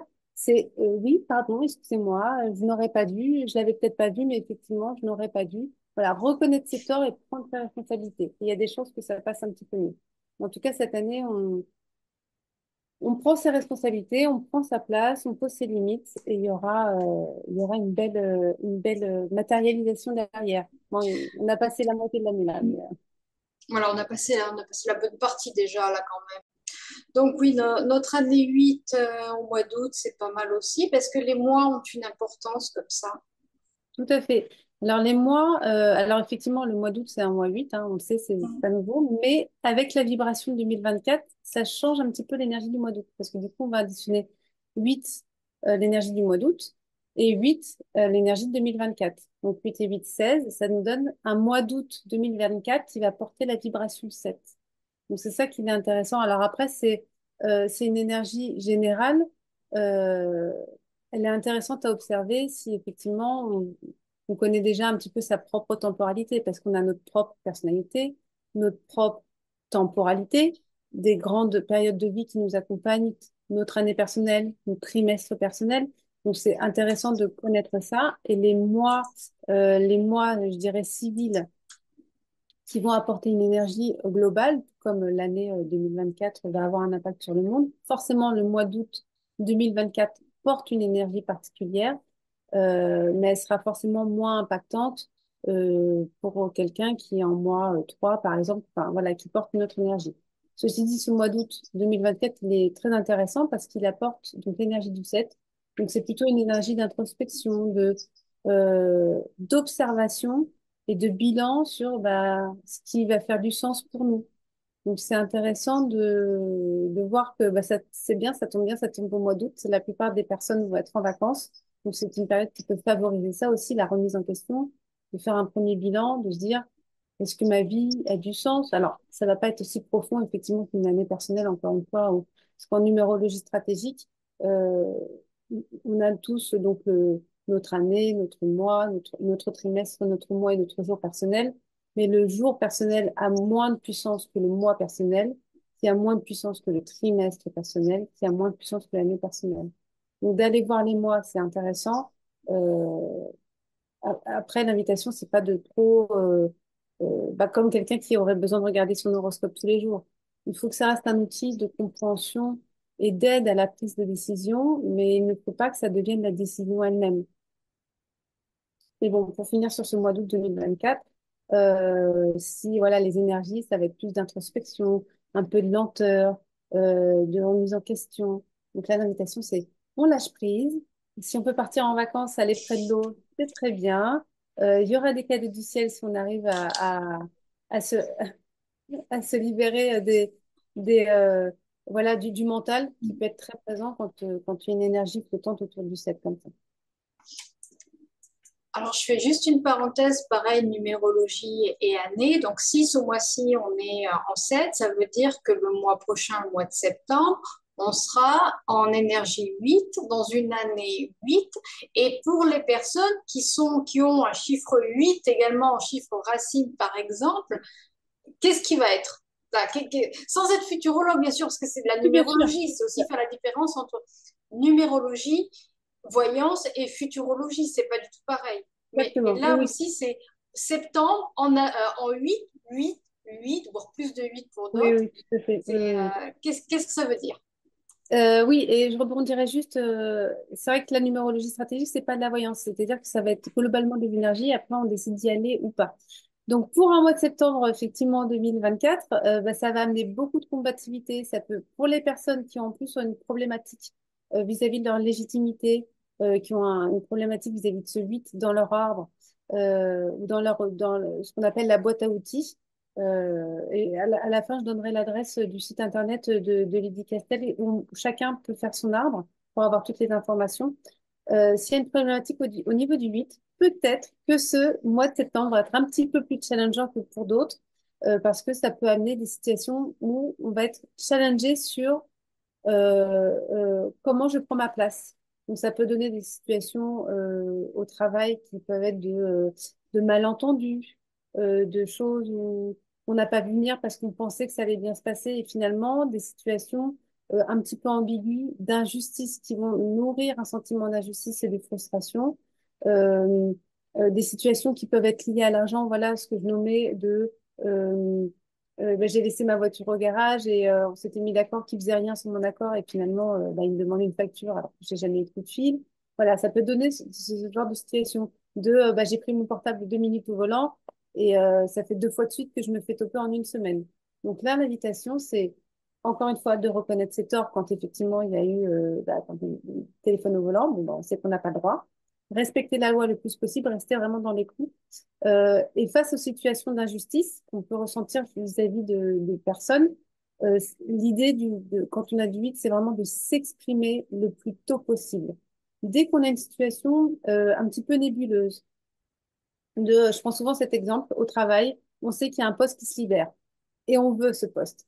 On ne se dit pas, oui, mais j'en avais parlé l'année dernière à mon N+1, il est au courant, donc il va me le proposer. Non, quand on a du 8, on prend sa place. Donc on sait qu'il y a un poste qui se libère et qui nous intéresse, on va voir les personnes concernées. On prend tout de suite position en fait. C'est ce qui va amener le fait qu'on va travailler sur sa légitimité parce que du coup on prend sa place, on prend place et ça évite les situations de frustration puisque tout est clair dès le départ. J'ai appris que ce poste se libérait, j'aimerais postuler. Quelles sont les procédures? Vraiment, on est le plus clair possible. Ça demande, quand on a une problématique avec le 8 dans un mois 8 en année 8, pour peu que la personne en plus soit dans un trimestre personnel 8, ça remet une petite couche supplémentaire. Bah, l'idée, c'est toutes les situations où je fais une supposition, je fais en sorte qu'il n'y ait plus de supposition. Les choses sont les plus limpides possibles. Je m'exprime et je mets les limites, j'exprime mes limites et mes besoins. Et ça, c'est vraiment une clé d'entrée pour un vite épanoui. Et en plus, c'est ce que je disais tout à l'heure, c'est en année 8, on est invité à travailler sur sa valeur, et la valeur qui se symbolise avec l'argent, hein. L'argent, c'est de l'énergie. Donc, comment je me prouve que j'ai de la valeur? J'investis du temps et de l'argent pour moi. Je me prouve que je mérite d'avoir je sais pas, je vais dire n'importe quoi, cette chaise qui me faisait rêver, qui coûte 300 euros. Alors, on fait attention quand même aux achats un petit peu spontanés, parce qu'on en évite, on a tendance un petit peu, voilà. Mais en tout cas, même une chaise à 50 euros, bah, cette chaise, ça fait 3 mois que je l'orne dessus. Bah, en fait, je mérite d'avoir cette chaise à 50 euros et pas celle à 12 euros qui est en plastique et qui ne me plaît pas, mais que je me dis, bah oui, mais bon, finalement, c'est que pour moi, c'est pas bien grave. Et en fait, en année 8, bah, on se prouve qu'on mérite d'avoir une chaise à 50 euros si c'est celle-ci qui nous fait plaisir. Parce que souvent, en plus, les 8 ont tendance à dépenser 50 euros très facilement pour les autres, mais pas forcément pour eux. C'est ça qui est intéressant d'observer. Donc là, on parlait donc des chiffres des dates de naissance, des chiffres de l'année, mais il y a aussi les chiffres des lettres, des consonnes et des voyelles qui font nos noms et prénoms, pseudonymes. Là, tu as aussi un tableau à nous partager Oui. et tu vas peut-être nous apporter quelques explications. Hop, hop. Voilà, donc ça, c'est ce qu'on appelle la guématrie. En fait, c'est propre à toutes les numérologies où chaque lettre est posée dans une colonne, donc avec effectivement ce qu'on voit, le fait d'aller de 1 jusqu'à 9. Et dans l'alphabet français, euh, occidental, on va dire pour la plupart, chaque lettre correspond à une valeur. Donc en France, dans l'alphabet français, ça va être la même chose pour tous les prénoms et tous les noms. Après, effectivement, pour l'alphabet anglais, c'est pareil. Mais après, il y a toute. Je sais que Lydie Castel, à travers son école, a pu poser justement les valeurs sur différentes formes d'alphabet, que ce soit espagnol, russe, enfin voilà. C'est assez varié parce qu'effectivement, selon les langues, ça change forcément l'approche. Donc, je crois que la dernière fois, j'ai écouté une vidéo où elle lance un appel sur l'alphabet arabe. Voilà, là, elle n'a pas d'équivalence, mais effectivement, sur cet aspect-là, ça limite géographiquement parlant certains thèmes, parce qu'effectivement, il faut pouvoir être en mesure d'avoir cette guématrie sur les lettres de la personne concernée. Pour le moment, on va déjà rester dans ce tableau-là français, puisque c'est celui on a sous les yeux. Mm. Quand une consonne ou une voyelle est répétitive dans un nom ou prénom, qu'est-ce que ça peut vouloir dire? Est-ce qu'on doit prendre en compte davantage cette consonne ou cette voyelle, ou est-ce qu'elle n'a pas plus d'importance qu'une autre? Ça n'a pas plus d'importance. Après, ça va amener, par exemple, typiquement, moi, je m'appelle Lucille, donc je coche toutes les cases de la colonne 3. Forcément, ça va amener que dans mon thème, il y a beaucoup de 3. Il va y avoir beaucoup d'expressions, il va y avoir beaucoup de besoins de reliance aux autres. Et effectivement, l'énergie du 3 est quelque chose qu'on va retrouver de façon vraiment visible dans mon arbre, mais aussi de façon sous-jacente. Ça va être intéressant de prendre en compte. Mais en fait, ça ressort assez naturellement. Après qu'on ait effectivement 2 fois la lettre G ou qu'une seule fois, finalement, ça change. Ça n'apporte pas grand-chose à part le fait que bah, ça va amener beaucoup de 7. Mais disons que ça va transpirer à un moment donné dans l'arbre. Mais on va pas décortiquer, ah bah effectivement, s'il y a 3 fois la lettre O, c'est pas plus intéressant que d'avoir une lettre F et une lettre O et une lettre X. C'est vraiment finalement la valeur numérique qui va être intéressante à observer. Et dans cette valeur numérique, donc on prend lettre par lettre, Mhm. c'est bien ça, sans les additionner.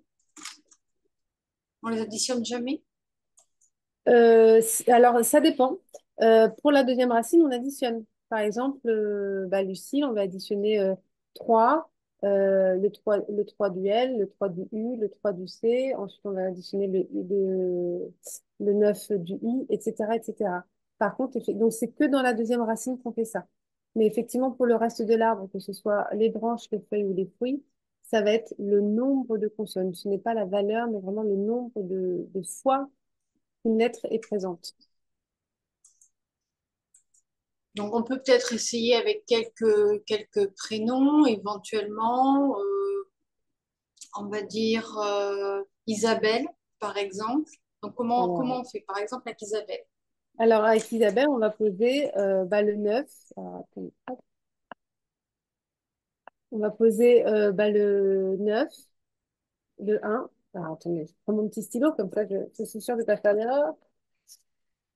Donc, ça va donner 9, 1, 1 à nouveau, puisque Isa, 2 du B, le 5 du E, 2 fois le L, donc ça fait 2 fois la valeur 3, et à nouveau le E, donc ça fait la valeur 5.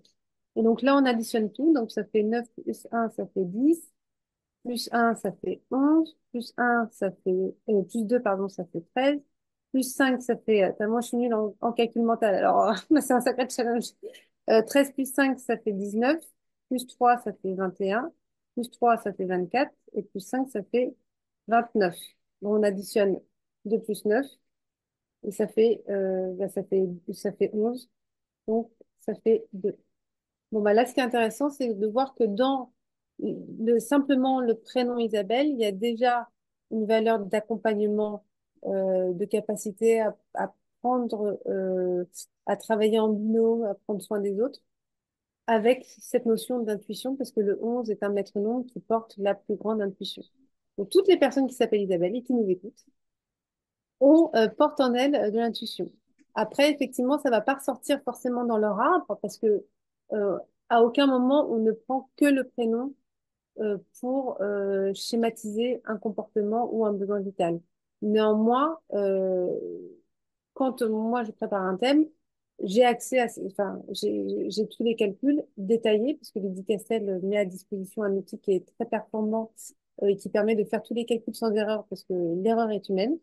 Donc, je préfère passer par les outils de Lydie Castel qui permettent que ce soit vraiment sécurisé en termes de calcul. Et ça me permet aussi d'avoir vraiment les détails pour chacun des prénoms, pour le nom de famille, pour vraiment chaque méthodologie de calcul pour la date de naissance, le mois de naissance, etc., etc. Donc ça permet d'avoir une lecture très approfondie en tant que personne qui va porter le thème de la numérologie.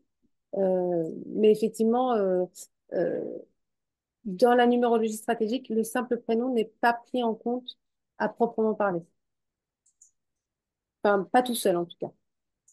Oui, ce que j'entends. Là, ce que je vois là en regardant le tableau, c'est qu'il y a un prénom qui va impérativement rentrer dans une seule catégorie, c'est Luc, par exemple, dans la catégorie des chiffres 3. Euh, Qu'en est-il des prénoms comme ça qui portent tout en même temps au niveau de ces énergies finalement? C'est c'est une synchronicité, un hasard de l'univers qui fait que Luc, qui a choisi de s'appeler Luc, va porter en lui l'expression du 3 façon plus, euh, avec une capacité, effectivement, un talent, je dirais, et un besoin de reliance aux autres. Ça met plus d'accent, effectivement.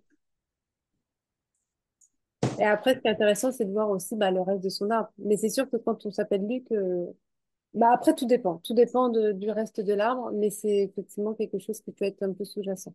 Parce qu'après, dans les autres catégories de chiffres, on a du mal à identifier un prénom Oui, en tant que tel. oui, Mais là, c'est vrai que c'est quand même assez flagrant. Donc, c'est intéressant de soulever aussi tout la à fait. question. On peut essayer le jeu avec d'autres prénoms pour permettre à chacun peut-être de se retrouver. Donc, on a parlé du prénom d'Isabelle, du prénom de Luc aussi. On va peut-être parler des prénoms peut-être plus anciens, par exemple Micheline, par exemple. Micheline. Voilà. Alors, ça nous donne le 4, le 9, le 3, le 8, le 5, le 3, le 9, le 5 à nouveau. Et ça, c'est un 5. Ça fait 13. Ça fait 16. Oh là là, je vais pas y arriver. D'où le fait que j'aime les outils de Lydie Castaver. 4 plus 9 plus 3 plus 8 plus 5 plus 3 plus 9 plus 5 plus 5. Ça fait 132. Ça me paraît beaucoup. 4 plus 9 plus 3 plus 9 plus 5 plus 5. 51. C'est déjà beaucoup mieux. Donc ça nous fait 6. Donc Micheline aime l'harmonie parce que ça nous fait 51.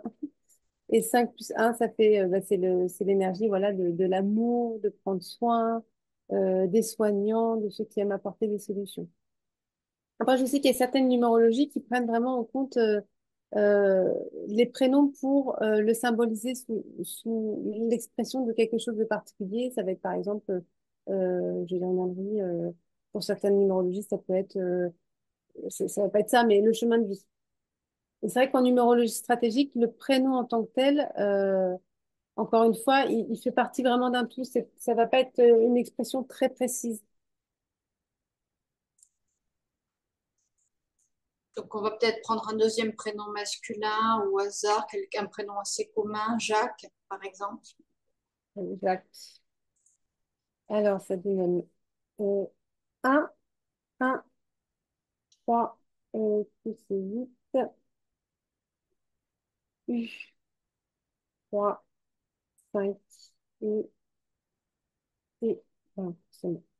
Ça fait 2, 5,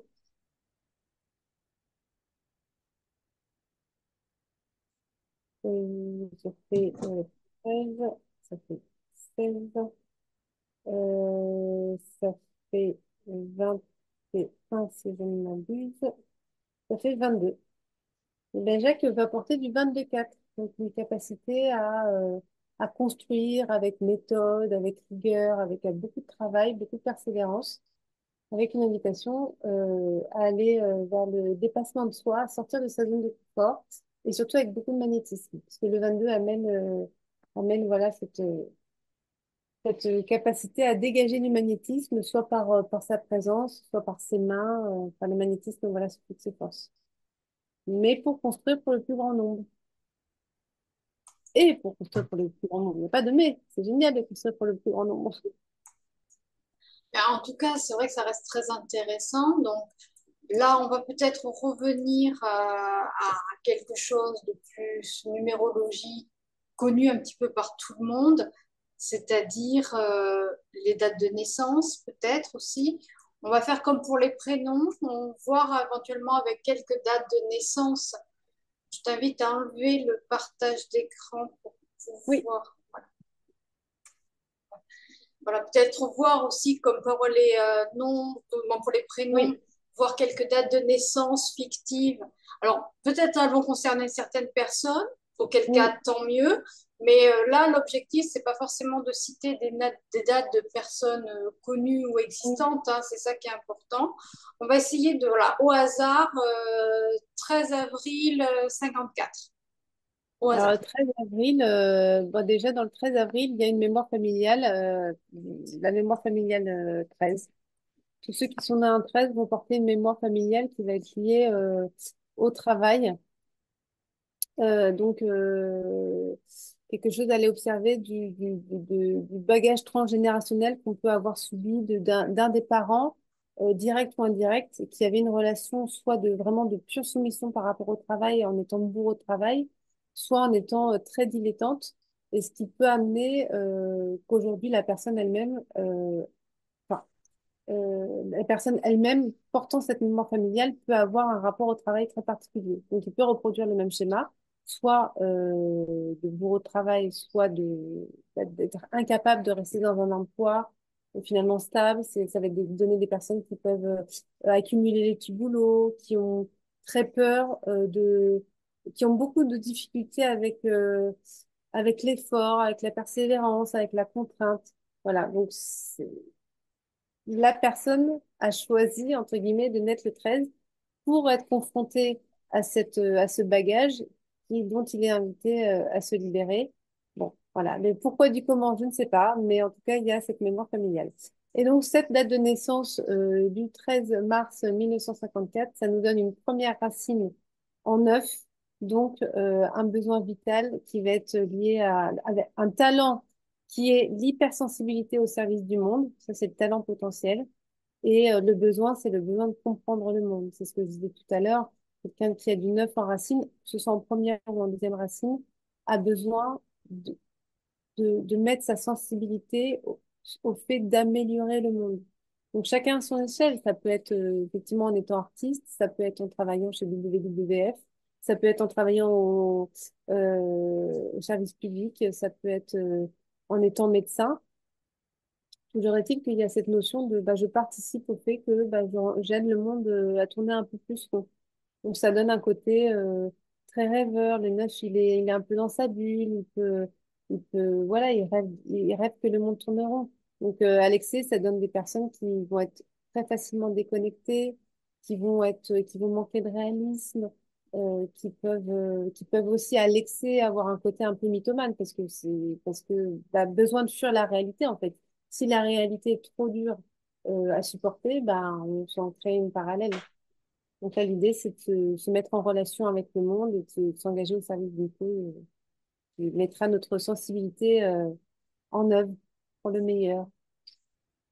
Alors, on va continuer dans les dates, hein. Je répète, ce sont des dates qui sont complètement fictives. Il n'y a pas de personne derrière, mais si vous vous y retrouvez, tant mieux. C'est ça qui est important. Donc, on a passé les années 50, on va s'orienter vers les années 60, par exemple, le 27 juillet 1964, au hasard. 27 juillet Juillet 1900. 60.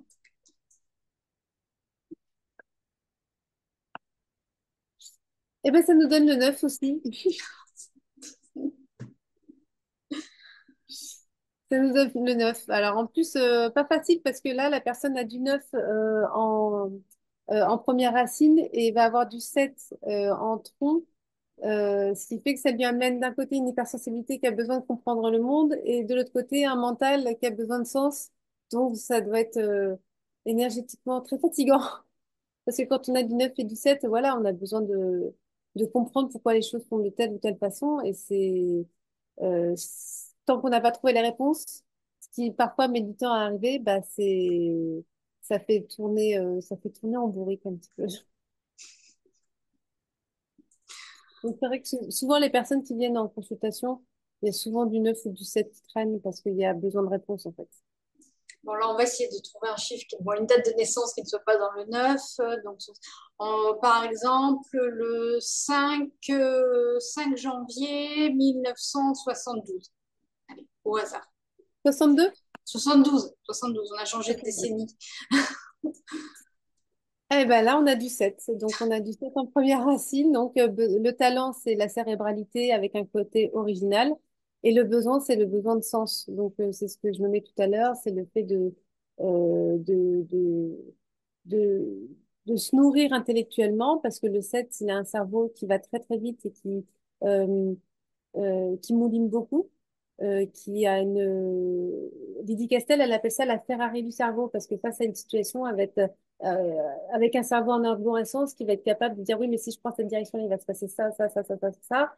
Et si je prends cette direction-là, il va se passer ça, ça, ça, ça et ça. Ce qui fait que le cerveau, le 7 a une belle capacité de réflexion et d'anticipation, mais il peut réfléchir toute sa vie et ne jamais passer à l'action. Le 7 peut rester dans sa grotte avec ses livres toute sa vie, il sera à moitié comblé parce qu'il n'aura pas été jusqu'à l'aboutissement de sa réalisation personnelle, à savoir la transmission. Le 7, il acquiert un savoir, il devient expert et ensuite, soit il transmet, soit il enseigne. Ça peut donner voilà, des métiers qui sont dans l'enseignement, ça peut donner des métiers de transmission comme je suis en train de le faire parce qu'effectivement, moi, j'ai une première racine en 7 et je transmets du sens, ce qui a du sens pour moi et je transmets sur le sens de la vie.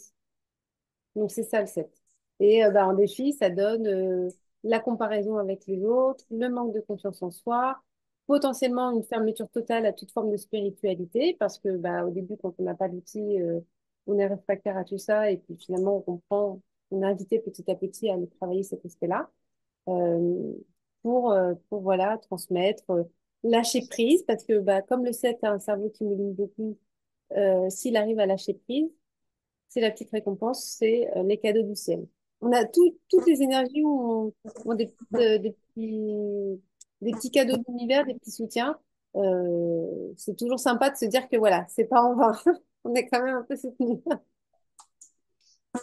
On va se rapprocher peut-être un petit peu plus dans les décennies et on va voir un petit peu des enfants nés en 2024 et pourquoi pas tout simplement le 29 février 2024. Si par exemple vous avez un enfant qui est né le 29 février 2024, qu'est-ce que ça pourrait, quelle pourrait être la résonance? Et ben, la première racine, c'est l'énergie du 3, donc c'est l'énergie de l'enfant, beaucoup de créativité. Donc là, les talents potentiels, c'est vraiment l'expression sous toutes ses formes, avec le besoin de voilà de s'exprimer et de ressentir de la joie. C'est vraiment donc ça va donner des enfants, des vrais enfants, dans le sens où voilà, ça va être des enfants qui vont euh, chercher à bouger, chercher à s'exprimer, chercher à prendre du plaisir dans ce qu'ils font. Donc ça, c'est valable pour les enfants. Quand on est adulte et qu'on a du 3, il est très important de veiller à prendre du plaisir dans ces activités et surtout d'avoir plusieurs jouets. C'est vraiment l'énergie, cette idée de l'enfant qui ne se contente pas de jouer avec un modèle de Playmobil. Il va jouer un peu au Playmobil, ensuite il va jouer un peu avec le Lego, après il va jouer un peu avec la dinette. Et ben, quand on a du 3, un de ses besoins vitaux, c'est d'avoir plusieurs casquettes. C'est-à-dire, par exemple, je travaille dans le bien-être, et ben, je vais avoir des outils de naturopathe, je vais avoir des outils de massage, je vais travailler avec les huiles essentielles, et puis je vais faire aussi un petit peu d'accompagnement en nutrition. Donc, c'est hyper intéressant de, de, de, de se déculpabiliser, de vouloir parfois être amené à des énergies comme ça de variété, parce que le 3 a un besoin vital de variété, et en fait de le conscientiser et de le savoir, bah, ça permet de se sentir légitime à le faire. Parce que souvent, c'est ce que je nommais un peu tout à l'heure, on a un environnement familial, des amis, de la famille qui nous disent, mais t'es complètement éparpillé, pourquoi t'es pas juste naturopathe? Ben oui, mais moi maintenant je le sais, j'ai du 3, donc en fait j'ai besoin de variété. Je ne peux pas me contenter que de faire des massages ou de faire que de la naturopathie. Parce que c'est ça qui va m'apporter de la joie. Et le 3 a besoin de récréation, comme tous les enfants qui ne peuvent pas rester en place plus de 2 heures. Et déjà c'est déjà pas mal. Le 3 est invité à conscientiser et à respecter ce besoin de pause en fait et de récréation. C'est vraiment important. Et dans ce côté important, je rappelle aussi ce que tu disais au début de la vidéo, c'est-à-dire ces multi-importances de que ce soit les dates de naissance, les jours de naissance, les heures de naissance, mais également les prénoms, les noms de famille. Ce n'est pas juste une numérologie exclusivement ciblée sur l'année, le mois. Voilà, c'est vraiment tout un globe, ouais, une prise en compte systémique pour le coup, c'est Tout à tout un englobement d'informations multiples. Ça, Oui, c'est tout à fait. important de régulièrement le rappeler pour pouvoir, je pense, sortir de l'idée, si je suis tel numéro, je vais me coller à telle numérotation. Et finalement, ben, ça empêche aussi cette ouverture. Je veux revenir à l'arbre que tu as présenté au début de cette vidéo. Euh, Cet arbre, en fait, moi, ce que j'ai observé, c'est que finalement, il y a 9 chiffres. Oui, Avec ce fameux chiffre en plus, c'est qu'au final, il y a 9 chiffres. il y en a 8. 8 plus 1. Oui. 8 Il y en a plus 7, 1. 7 plus 1. 7 plus 1, d'accord. Donc, c'est moi Oui, qui avais mal compté. Donc, 7 plus 1. Donc, ça veut dire qu'il y a déjà 7 chiffres, 7 numéros qui orientent ou vont donner un petit peu le ton à nos chemins de vie, finalement. tout C'est à ça? fait. Exactement. Alors moi, comme tout a besoin de sens, hein, parce que j'ai du 7, donc j'ai besoin de... Bon, pour moi, c'est pas juste, bah, c'est comme ça, c'est un arbre. Il y a une bonne raison derrière tout ça. On a choisi, c'est ma croyance personnelle, hein, c'est pas forcément lié à l'enseignement que j'ai eu en numérologie stratégique, mais on a choisi de s'incarner pour évoluer, pour aller nous réaliser d'une certaine façon. avec des bagages dont on est invité à se débarrasser pour devenir la meilleure version de nous-mêmes, pour pouvoir rayonner de la plus belle lumière possible au service du monde. Comme je le mets tout à l'heure, il y a vraiment cette idée, il y a des énergies qui sont un peu plus solitaires, comme par exemple le 1, qui va avoir une capacité de meneur et de leader, dont on peut avoir l'impression qu'il est tout seul sur sa montagne. Mais en fait, c'est pas ça, il est tout seul sur sa montagne, parce qu'en fait, il a peut-être pris un chemin que personne n'avait pris, mais du coup, tous les autres grimpeurs derrière, ils peuvent emprunter ce chemin. Et c'est toujours penser projet, quelles que soient nos énergies, toujours penser qu'en fait, on n'a pas vocation à se réaliser pour nous, mais en fait, on a vocation à se réaliser en harmonie avec nous-mêmes pour permettre euh, aux personnes autour de nous d'elles-mêmes évoluer.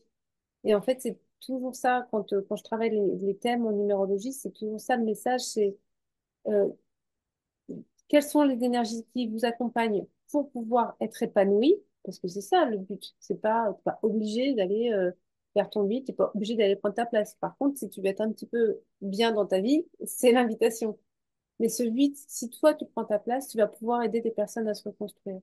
Tu vas pouvoir aider d'autres à prendre leur place, à se sentir légitimes. Tu vas peut-être travailler avec des enfants, leur apporter des solutions, leur apporter du mieux-être. Et c'est ça euh, la compréhension qu'il y a à avoir derrière le fait de passer par un outil, que ce soit la numérologie stratégique ou autre chose, mais de comprendre qui nous sommes pour pouvoir nous réaliser au service du monde.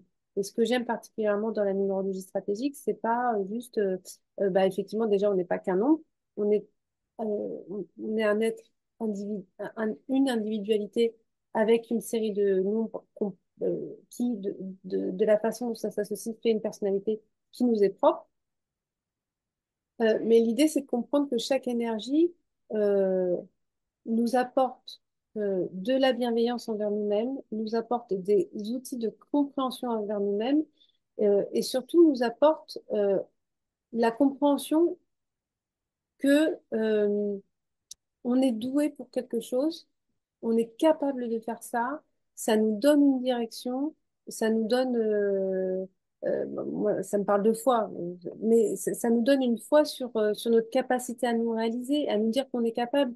Le nombre de personnes que j'ai en rendez-vous où je leur dis, bah voilà, vous avez telle ou telle énergie, et qui me disent, ah, mais j'ai toujours rêvé, enfin, j'espérais, et en fait, de s'entendre dire que, en fait, la personne est douée pour ça donne un appui et de la confiance qui est hyper précieux pour pouvoir avancer en fait et se libérer de croyances que bah on faisait pas les choses correctement parce que mes parents faisaient pas comme ça, parce que dans la famille ça se fait pas comme ça, et de comprendre pourquoi il y a certaines clés, certains comportements qui sont hyper bloquants, mais en fait dont on peut, en les conscientisant et en comprenant que c'est juste le revers d'une médaille qu'on a qu'on n'a pas bien observé, qu'on n'était pas en mesure d'observer correctement, bah de comprendre qu'en fait il suffit juste de retourner la médaille et de voir le côté brillant qui va nous permettre de nous réaliser.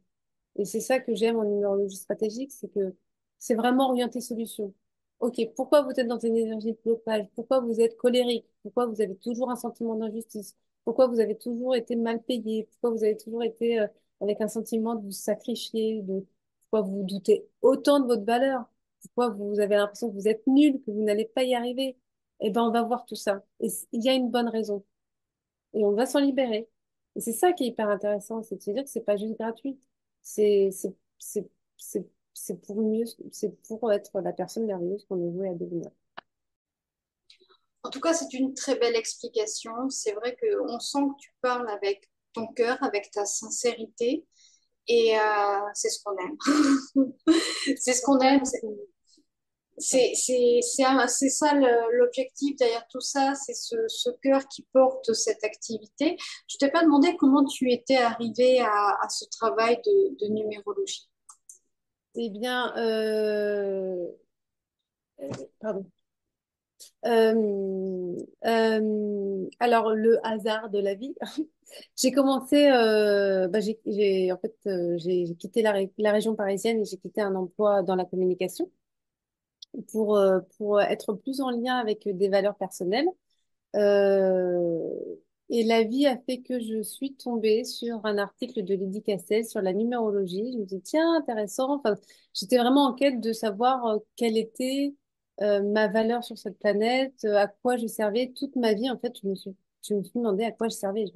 Enfin, j'ai fait carrière, voilà, j'ai quitté mon emploi, j'avais 38 ans, mais il s'est passé pas 20 ans, mais presque, où j'ai travaillé dans la communication en me disant, mais enfin, moi, on me met là où on veut bien me mettre. C'est-à-dire que aucune conscience de ma valeur personnelle, aucun sens de l'ambition à proprement parler. J'aimais faire mon travail, j'aimais apporter des solutions, mais euh, quel est le sens de ma vie? Enfin, vraiment quelque chose de très, très, très flou. Et au final, la numérologie est apparue comme un outil de compréhension. Donc, j'ai eu le magnifique livre de Lydie Castel à Noël. Et là, j'ai plongé direct. J'ai commencé à faire des thèmes pour mes amis autour de moi. Donc, avec l'absence totale de connaissances pertinentes parce que je n'étais absolument pas formée, mais juste en partant du bouquin Lydie Castel. Et puis, une amie m'a dit, mais pourquoi tu te formes pas? Je dis, oh, je sais pas. Et puis en fait, 2 jours après, j'ai dit, mais oui, enfin, c'est une évidence. Et ça a répondu à un besoin de fond et de forme. C'est-à-dire que ça a à la fois répondu à mes questions personnelles de bah, à quoi je sers, et puis, bah, ça m'a permis de comprendre que ça répondait aussi à ma numérologie, de transmettre à mon tour la numérologie, parce que j'ai du 7, donc j'ai besoin de transmettre du sens. J'ai du 1, donc j'ai besoin d'autonomie. Et là, l'avantage, c'est qu'effectivement, bah, je peux organiser mes plannings par rapport aux personnes qui sont en population. Et puis, j'ai du 24, donc j'ai besoin de travailler avec une méthode. Et donc là, travailler avec la méthode de Lydie Castel, c'est juste du pain béni parce que c'est hyper structuré, c'est plein de sens, c'est une pédagogue extraordinaire qui transmet son outil avec beaucoup de bienveillance, beaucoup de patience. Ça correspond, ça coche toutes les cases de mon épanouissement personnel. Et en même temps, j'ai du 3 donc je ne fais pas que ça, mais la numérologie est quelque chose qui me fait vibrer au plus haut point parce que ça me permet de répondre à une problématique que j'ai moi-même vécue, à savoir mais à quoi je sers? Pourquoi je suis là? Quels sont mes talents? J'étais persuadée que je n'avais aucun talent. Et c'était intéressant de voir qu'effectivement, j'étais persuadée, par exemple, que je n'avais pas d'émotion. Alors j'ai dit 9. Et, et donc, c'est intéressant de voir comment on peut passer complètement à côté de la compréhension de l'être que l'on est. Et après, c'est une première étape. C'est-à-dire que, OK, bon, bah, je vais me reconnecter avec mes émotions. Je vais aller voir comment je peux donner du sens dans ma vie. Je peux aller voir comment je peux redevenir aussi actrice de ma vie. Et c'était des choses comme ça. Je ne savais pas du tout que j'avais du 1 dans mon arbre. Moi, j'étais incapable de prendre une décision. Donc, c'est hyper intéressant de se dire, mais en fait, je suis douée pour ça. Et c'était quelque chose que je ressentais à l'intérieur. Et là, bah là, on me dit que c'est bon. On me dit que c'est bon, quoi, que c'est cette direction-là qu'il faut prendre. Donc, pour moi, qui suis en très grande recherche de validation par l'extérieur, mais j'ai fait un beau gros travail dessus, ça a été très soutenant. Après, l'idée, c'est de s'en libérer. C'est-à-dire que euh, aujourd'hui, la numérologie stratégique, je m'en sers dans mon épanouissement professionnel pour transmettre aux autres et pour leur permettre cette prise de conscience. L'invitation, c'est que ça devienne pas que ça ne devienne pas la décision en elle-même. C'est-à-dire que ça permet une reconnexion à soi, ça permet une compréhension de l'être que nous sommes et de l'être complexe et valeureux que nous sommes tous. Euh, mais l'idée, c'est de prendre confiance en soi pour pouvoir après se libérer de ces outils. Parce que finalement, on a tous de l'intuition, euh, mais des fois, il faut juste un petit coup de pied ou un petit coup de main plutôt, pour prendre conscience de ça et avancer son chemin. Donc après, le but, c'est pour ça qu'en neurologie stratégique, par exemple, il n'y a pas de consultation récurrente. Parce que le but, c'est que ça ne devienne pas une dépendance. L'invitation, c'est d'aider la personne à comprendre qui elle est pour qu'elle puisse elle-même prendre ses décisions, en connaissance de cause. Et c'est ça qui est intéressant. Je trouve. Voilà, c'est rappeler, c'est comme tout accompagnement, quel qu'il soit, l'objectif n'est pas d'établir une dépendance entre l'accompagnant et l'accompagné, mais de pouvoir proposer, apporter un élément d'information vers le chemin de chacun, parce que nous avons tous notre chemin. On le voit en numérologie, mais c'est aussi une autre interprétation dans d'autres thérapies, dans d'autres approches. Oui, Cette perspective de chemin, de chemin de vie, de chemin d'âme, elle reste individuelle et l'idée, ce n'est pas de se bloquer, se focaliser sur une seule et unique approche avec une codépendance des fois, c'est vraiment de pouvoir se servir de cette information comme d'un outil, d'un levier. Alors des fois on y exactement. revient, des fois on y revient, c'est logique. Mais Oui, bien l'idée c'est sûr. de pouvoir actionner ce levier et pouvoir aussi, par ce biais-là, avancer, avancer sur notre chemin jusqu'à la prochaine nécessité d'un nouveau levier, Exactement. que ce soit la même ou la même approche ou une autre approche. Là, Tout c'est à fait. très important. Exactement. Oui, oui, c'est vraiment primordial de comprendre que c'est pour reprendre le pouvoir intérieur, en fait. Et c'est pas donner son pouvoir à un numérologue, à quelque forme d'accompagnement que ce soit. C'est vraiment important. Ouais, c'est encore une fois, une énième fois, c'est rappeler que nous avons notre pouvoir individuel et souverain et que dans cette démarche-là, c'est avant tout de pouvoir mettre en lien les différents acteurs qui vont nous permettre de nous stabiliser, de nous ancrer, de nous affirmer hein, dans des années 8 comme celle-ci. Et ça, justement, se servir de cette année 8 et de ces énergies en cours pour pouvoir amorcer cette confiance en soi et prendre, encore une fois, chacun sa place, parce que c'est ça aussi qui est important. Oui, tout à fait. C'est vraiment cette idée-là. On a tous un arbre en particulier avec nos défis particuliers et c'est pour se réaliser d'une façon particulière. Et cette place, elle est importante à prendre parce que personne ne peut la prendre à notre place et les autres places sont déjà prises. Donc, c'est vraiment une invitation à comprendre que si on a l'élan, le courage, parce que c'est pas facile hein, de faire fi de son besoin de sécurité, c'est pas facile de quitter des situations qui sont confortables, enfin, ces fameuses prisons dorées qu'on connaît tous, pour faire le saut de l'ange pour se dire, allez, je vais aller, j'ai toujours rêvé de travailler avec les enfants, alors qu'avant j'étais à mon compte dans une grosse boîte. Enfin voilà, j'étais patron d'une entreprise et là je quitte tout pour travailler dans un centre de vacances, c'est n'importe quoi. Euh, Bah oui, mais au final, ça apportera tellement plus d'épanouissement. C'est-à-dire que le stress qu'on avait, la pression qu'on avait, les blocages qu'on avait, c'est une invitation à se libérer de ça et de comprendre que bah, je gagne peut-être ma vie de façon moins importante, mais je suis tellement épanouie. Et c'est ça l'idée de se libérer des croyances, bah voilà, des cages dans lesquelles on s'enferme pour être vraiment au rendez-vous de notre vie. Et puis, bah, en prenant ce challenge-là, bah, finalement, on va peut-être rencontrer des enfants, on va marquer toute notre vie par une phrase, par quelque chose. Enfin, euh, enfin, pour le vivre moi-même, je suis en chemin, hein, tout n'est pas parfait, évidemment. J'ai conscience que là, j'ai une quarantaine d'années. Mais, voilà, dans 5 ans, ça se trouve, je ferai complètement autre chose. Mais de sentir qu'aujourd'hui, je suis déjà plus au rendez-vous de ma vie qu'il y a 5 ans, ça apporte un épanouissement que je souhaite à tout le monde. Se sentir pleine de sens, se sentir dans la joie, c'est la meilleure chose au monde. Et je sens bien que en faisant ça, je prends ma place, je sens bien que je m'épanouis, que la vie devient plus facile, que la vie devient plus fluide. Ça n'empêche pas les interrogations, ça n'empêche pas les zones de doute, mais il y a quelque chose de plus harmonieux. Donc, c'est tout ce qu'on peut se souhaiter, de pas vivre dans la peur, mais finalement dans le cœur.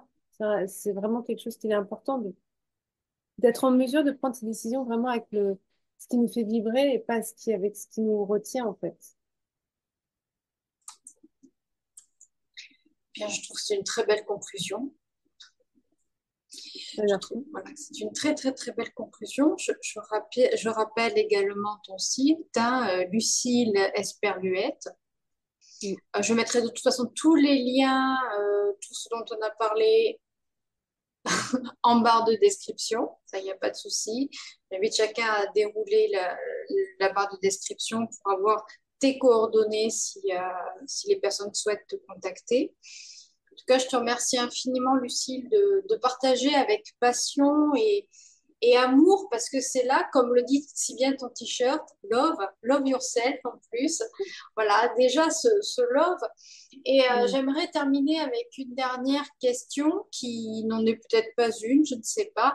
Donc, on parle de numérologie des prénoms, on parle de numérologie de date d'anniversaire, etc. Qu'en est-il de la numérologie des mots que l'on utilise dans notre quotidien? Tout simplement avec ce love, la numérologie de l'amour, Mm. la numérologie du love en anglais, tu parlais de correspondance avec les différentes langues également. Mm. Qu'en est-il par rapport à ça? Eh bien, il y a, je me rappelle très bien d'en avoir, que Lydie Castel nous avait parlé de ça en formation. Et j'avais été marquée par le mot police. Et je crois, si je ne dis pas d'ânerie, j'espère que c'est le cas, que c'était la valeur 22. Alors, flic ou police, je sais plus, mais c'était rigolo parce que déjà, on dit 22 là, les flics. Et puis, comme je disais tout à l'heure, le 22, donc c'est le maître nombre du 4. Le 4, c'est l'ordre, c'est le cadre. Et le 22, ça amène cette notion de collectivité. Donc, c'est rigolo comme certains mots, effectivement, ont une vibration qui correspond tout à fait à leur énergie numérique. Et je trouve ça passionnant. Et c'est pareil pour les numéros de rue. Les numéros où on habite va indiquer, va être une invitation à se connecter à telle ou telle énergie. Et justement, Lydie Castel, elle a une chaîne YouTube, hein, que je vous invite à aller découvrir, qui est vraiment pleine d'informations.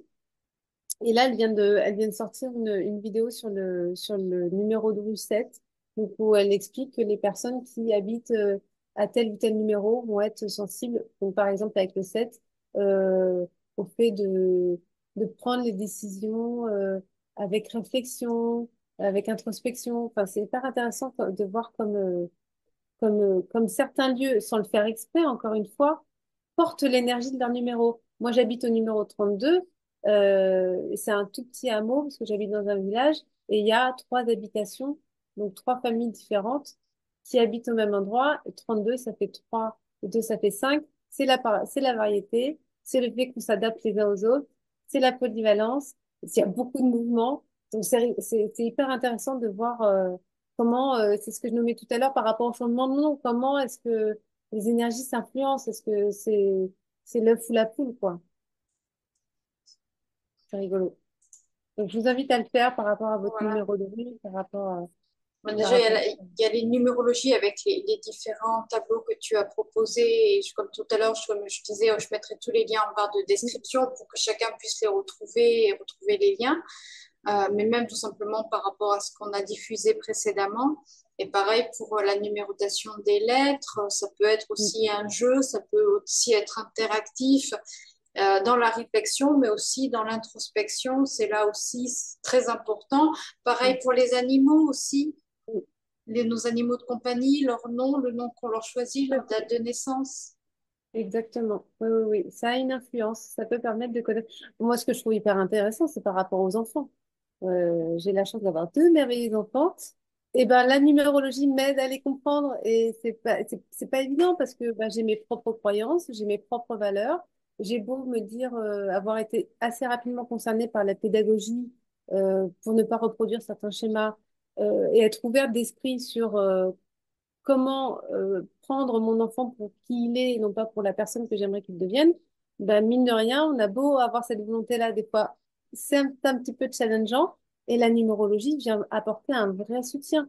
De connaître l'arbre de mes enfants et leur temporalité, bon, bah, je sais que typiquement, je sais pourquoi ma fille, elle prend tout à cœur, qu'on peut pas lui faire la moindre critique. Alors, ça veut pas dire qu'il faut tout laisser passer, mais en fait, ça me donne une direction, une compréhension de la personne qu'elle est et de ses besoins fondamentaux. Donc, mon fils, il a du 1 et du 1 en racine. Je peux vous dire que quand c'est moi qui lui impose de faire ses devoirs, on peut y passer 1 heure et demie, alors que quand c'est lui qui prend la décision de le faire, on y passe 5 minutes. Alors, des fois, il y a le contexte. On peut pas toujours laisser l'enfant dans son autonomie, mais il n'empêche que quand on le sait et qu'on est en mesure d'accompagner son enfant selon ses énergies à lui et non pas mes propres croyances, ça devient tout de suite beaucoup plus fluide. Je recommande largement. Voilà, et c'est ce qu'on espère un maximum pour les nouvelles générations, qu'ils Mm. soient plus écoutés pour ce qu'ils sont et moins pour ce que nous attendons d'eux. c'est changer en fait ces paradigmes qui sont Oui, en pleine mutation. Et justement, encore une année 8 qui va nous permettre de dynamiser exactement. ces changements de paradigme. Encore Exactement. une fois, merci infiniment, Lucille, de cette parenthèse numérologie. J'espère que ça a pu éclairer le regard de certains. Je vous rappelle, la numérologie n'est pas de la voyance. Mm. Ça, c'est très important de le préciser.